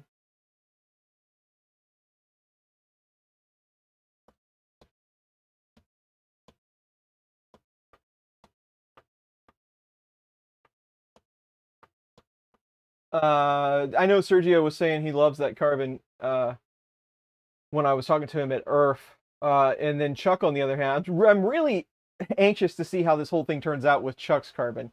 And I don't know if I think Chuck bought that, like, just as a customer. He just bought it. Like, they didn't send it to him for a review or anything. And if that's the case, he's having such a hard time. I haven't heard anybody else. I really haven't heard a lot of, hey, this thing's doing this. You know, I haven't seen a lot of chatter about it. I don't know what the number of those out in the wild are at this point. Like, how many have they shipped?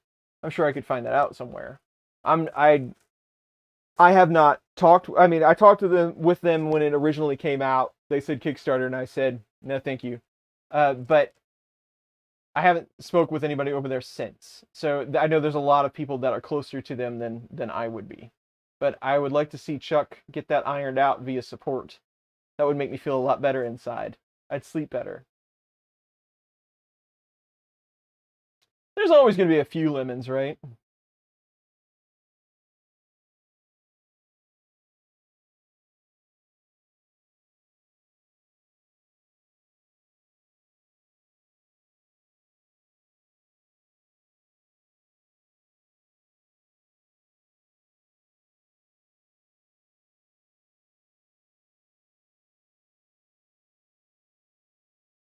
Nice. Eris Klipper mod works fairly well. So Mitch, did you end up running like input shaper and everything to try to calm it down a bit? Have you switched out any of the arms on the Eris? Like, is it still the plastic ones, or did you find some metal replacements?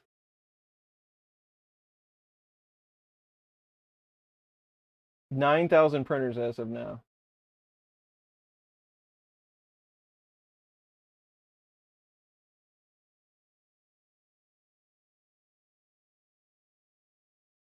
Any negatives? That's a reasonable sample size, I would say. You just now had a notification? Well, maybe the second wave of notifications is going out, so they'll be joining right at the end of the stream. We have that happen somewhat frequently.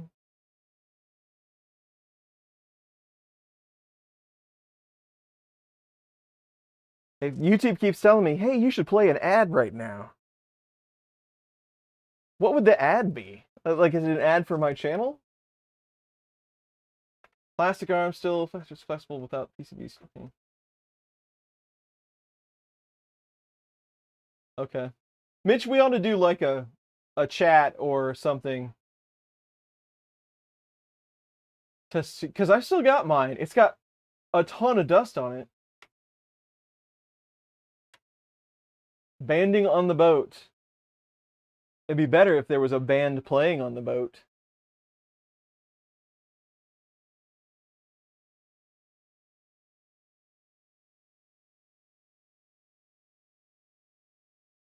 Do people even know what an Eris is anymore? Maybe only the people that have seen Mitch walking around?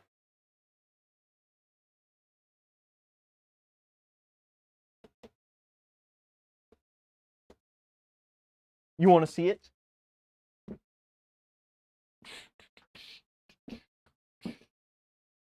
Man, it is dusty. It's been sitting over here a long time. I bet you I've only ever done 3 prints on this printer. Total. In fact, it still has the original roll of filament that they sent me attached to the back of it.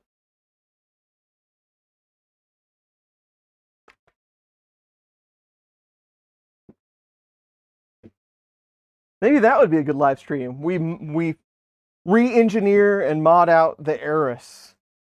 It would only be 25 hours long. This is it. Isn't it adorable? Speaking of Mini Rambo, it runs a Mini Rambo board. See? Isn't it cute? There's a really ancient old live stream out there for the Eris. Here you go. But this was the original Mitch 3D backpack printer. Your mods will only take about 10 hours? Okay. We could probably do that.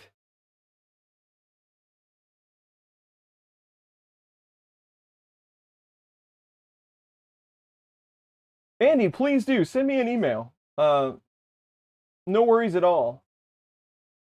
I'd love to read it.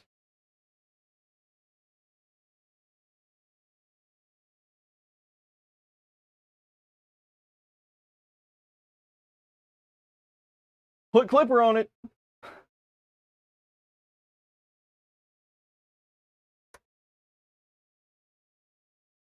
It's kind of a fun little design. Doesn't work out all that well in practice, but it's still very adorable.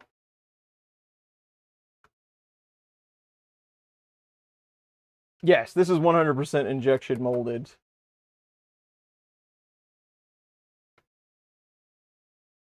I don't know if there's actually any 3D printed parts on this thing. I don't remember.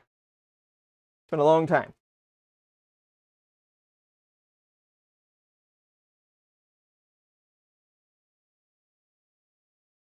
No, the Delta we ran in the car, that was the Monoprice Mini Delta. This one's actually a little larger than that one.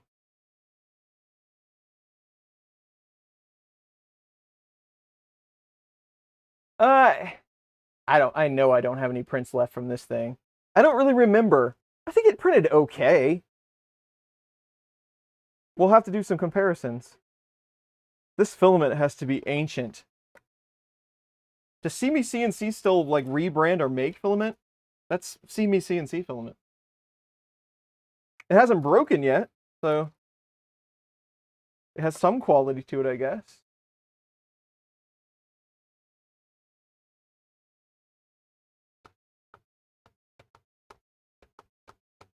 It's atomic. Okay, so it's probably pretty high quality.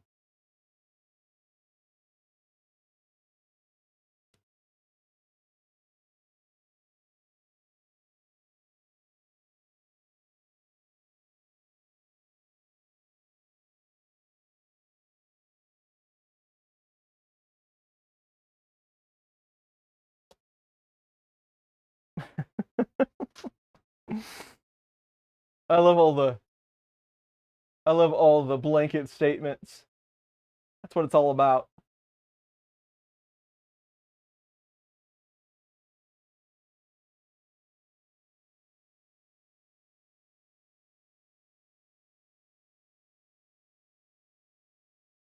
Here you go. Last couple of layers.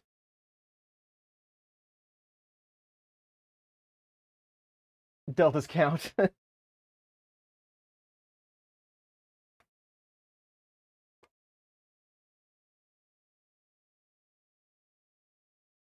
CTC filament? No, that's an acronym we try not to use around here.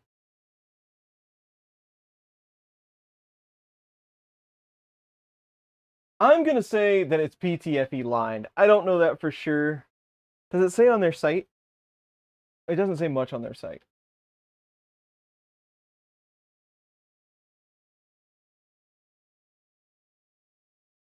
Maximum nozzle temp is 260, so I'm gonna say that it's PTFE lined.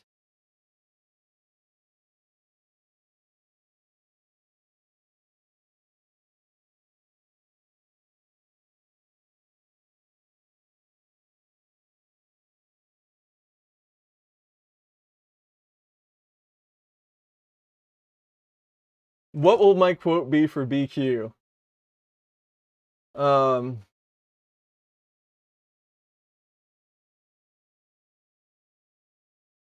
don't know. We should come up with something very creative.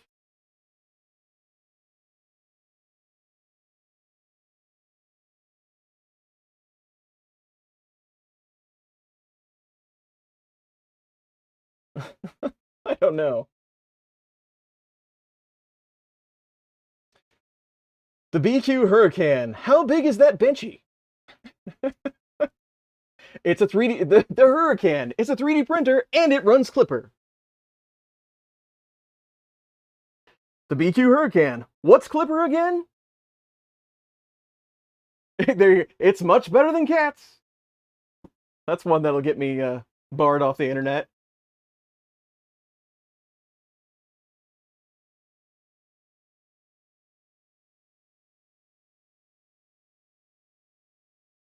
Yeah, CTC is a very cheap MakerBot replicating company. They use like press board to make their printers back in the day. I think they even still sell them.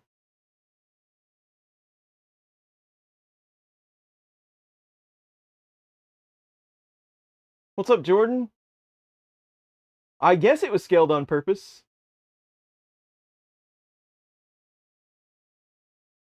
There you go.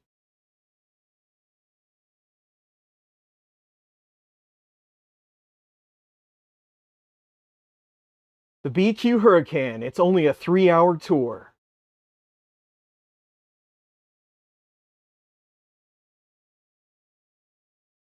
We're gonna need a bigger boat.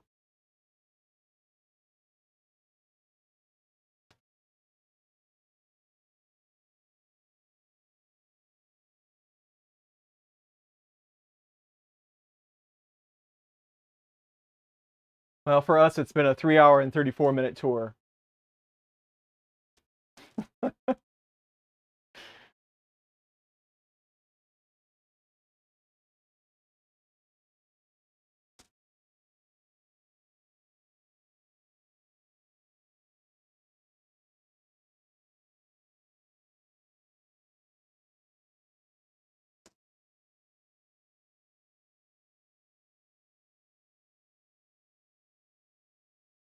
So out of the box experience, we definitely have some work to do.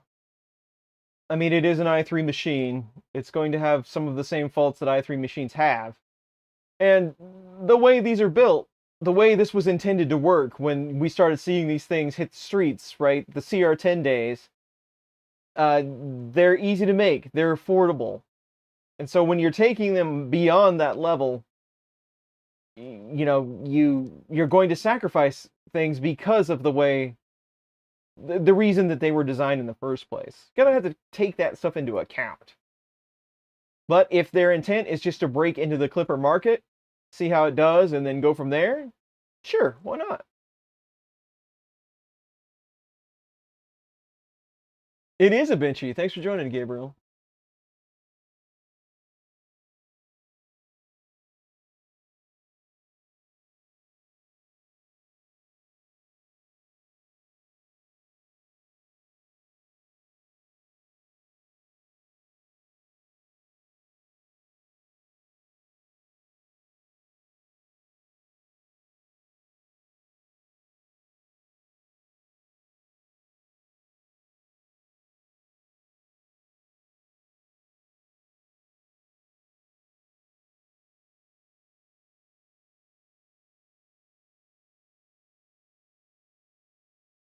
Almost done.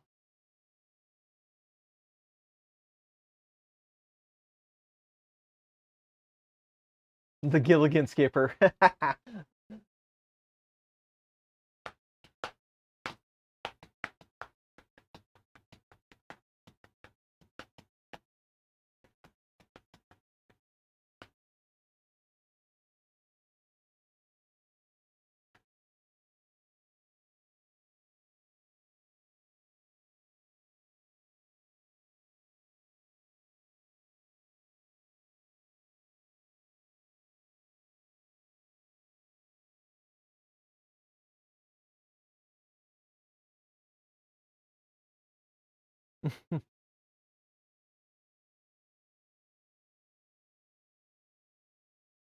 And the stream went down. And that's it. Bye all.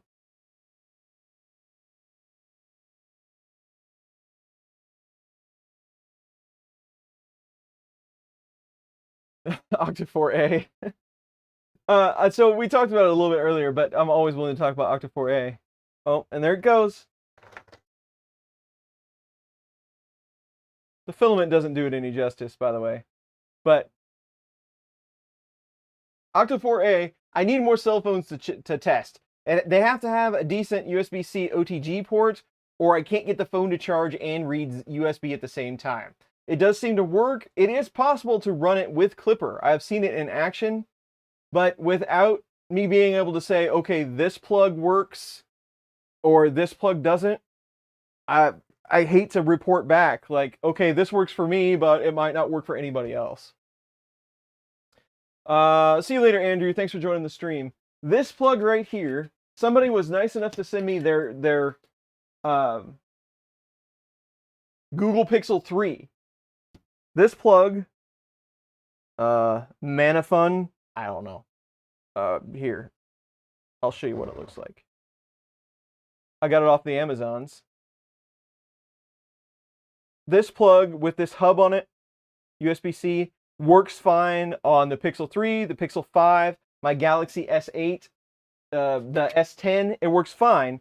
But I would like to find a cheaper version of phone that you can use to make it a little more cost effective. I would love to test the original Pixel, the Pixel 2, and then I've heard that there are some track phones out there that are only like $30 that will work with it.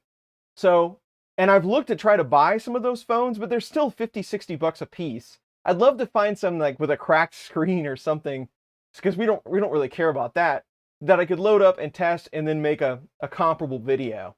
But so I haven't had the ability to get the devices that I wanted to make a good update, basically.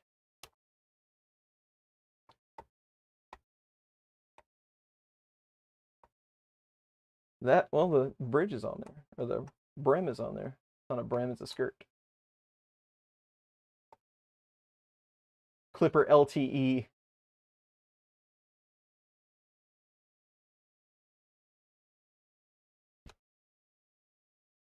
You can. There are some of those Android TV boxes that you can run that on. So people have sent me several tutorials on that. I would like to jump into that as well. Okay. Let's see what we can do here.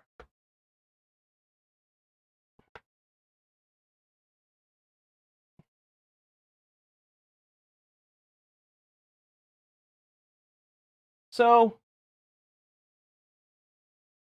there's the water line here. The banding really isn't as bad as it seems. It's a lot of it is the color swap. If you get in real close, if I can get it focused, there is some there.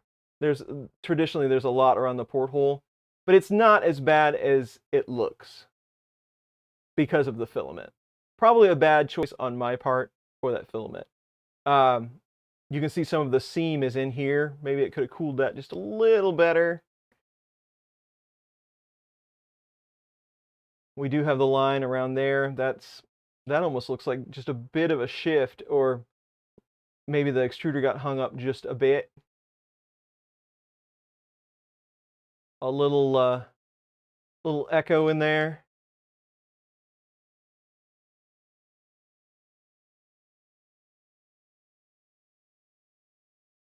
Not a bad print for the i3 for the features that it has, but we could definitely do better.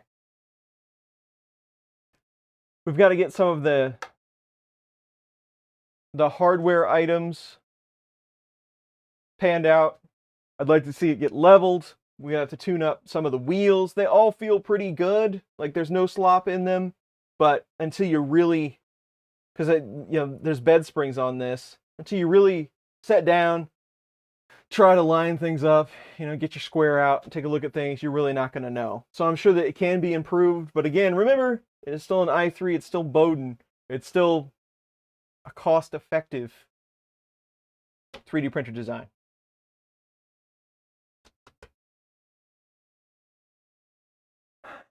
Yes, wobbles were mostly filament. Again, that was probably bad on my part, but we'll see. Shifty shift.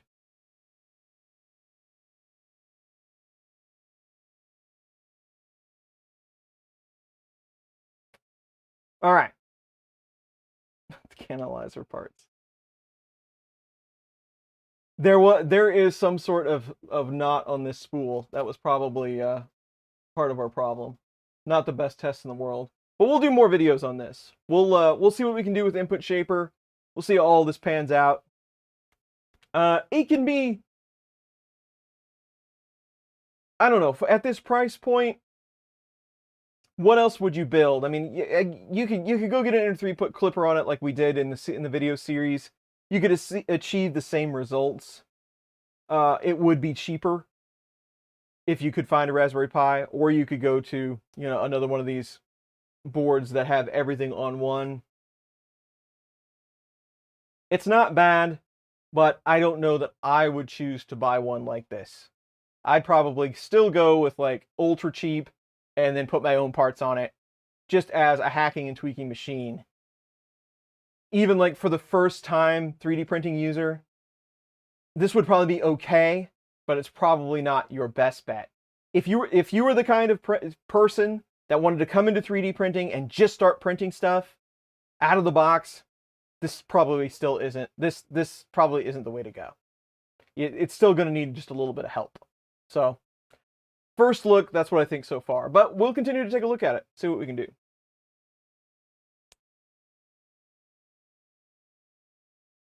Input Shaper is not active in the printer config file, as far as I saw. I could have missed it, but I don't think it is. So there we go. That's today's stream. What did we do? 3 hour, almost 3 hours and 45 minutes. So pretty good. Thank you all for joining. I know I haven't been streaming a whole lot. I do have a couple more streams lined up. I hope to do them in the next couple of weeks. There will be at least one more before the end of the year. I want to get that knocked out. Thank you for all the people that did super chat tips. Those are always really appreciated to help the channel along. Thanks for everybody that came to hang out in the chat. We got to talk about a few things here and there. We did a tour through all the recent main boards that I've received, so that's always fun. And hopefully you all have a good rest of your weekend. Work on some stuff, make some cool things. And I will see you all again very, very soon. Take care, everyone.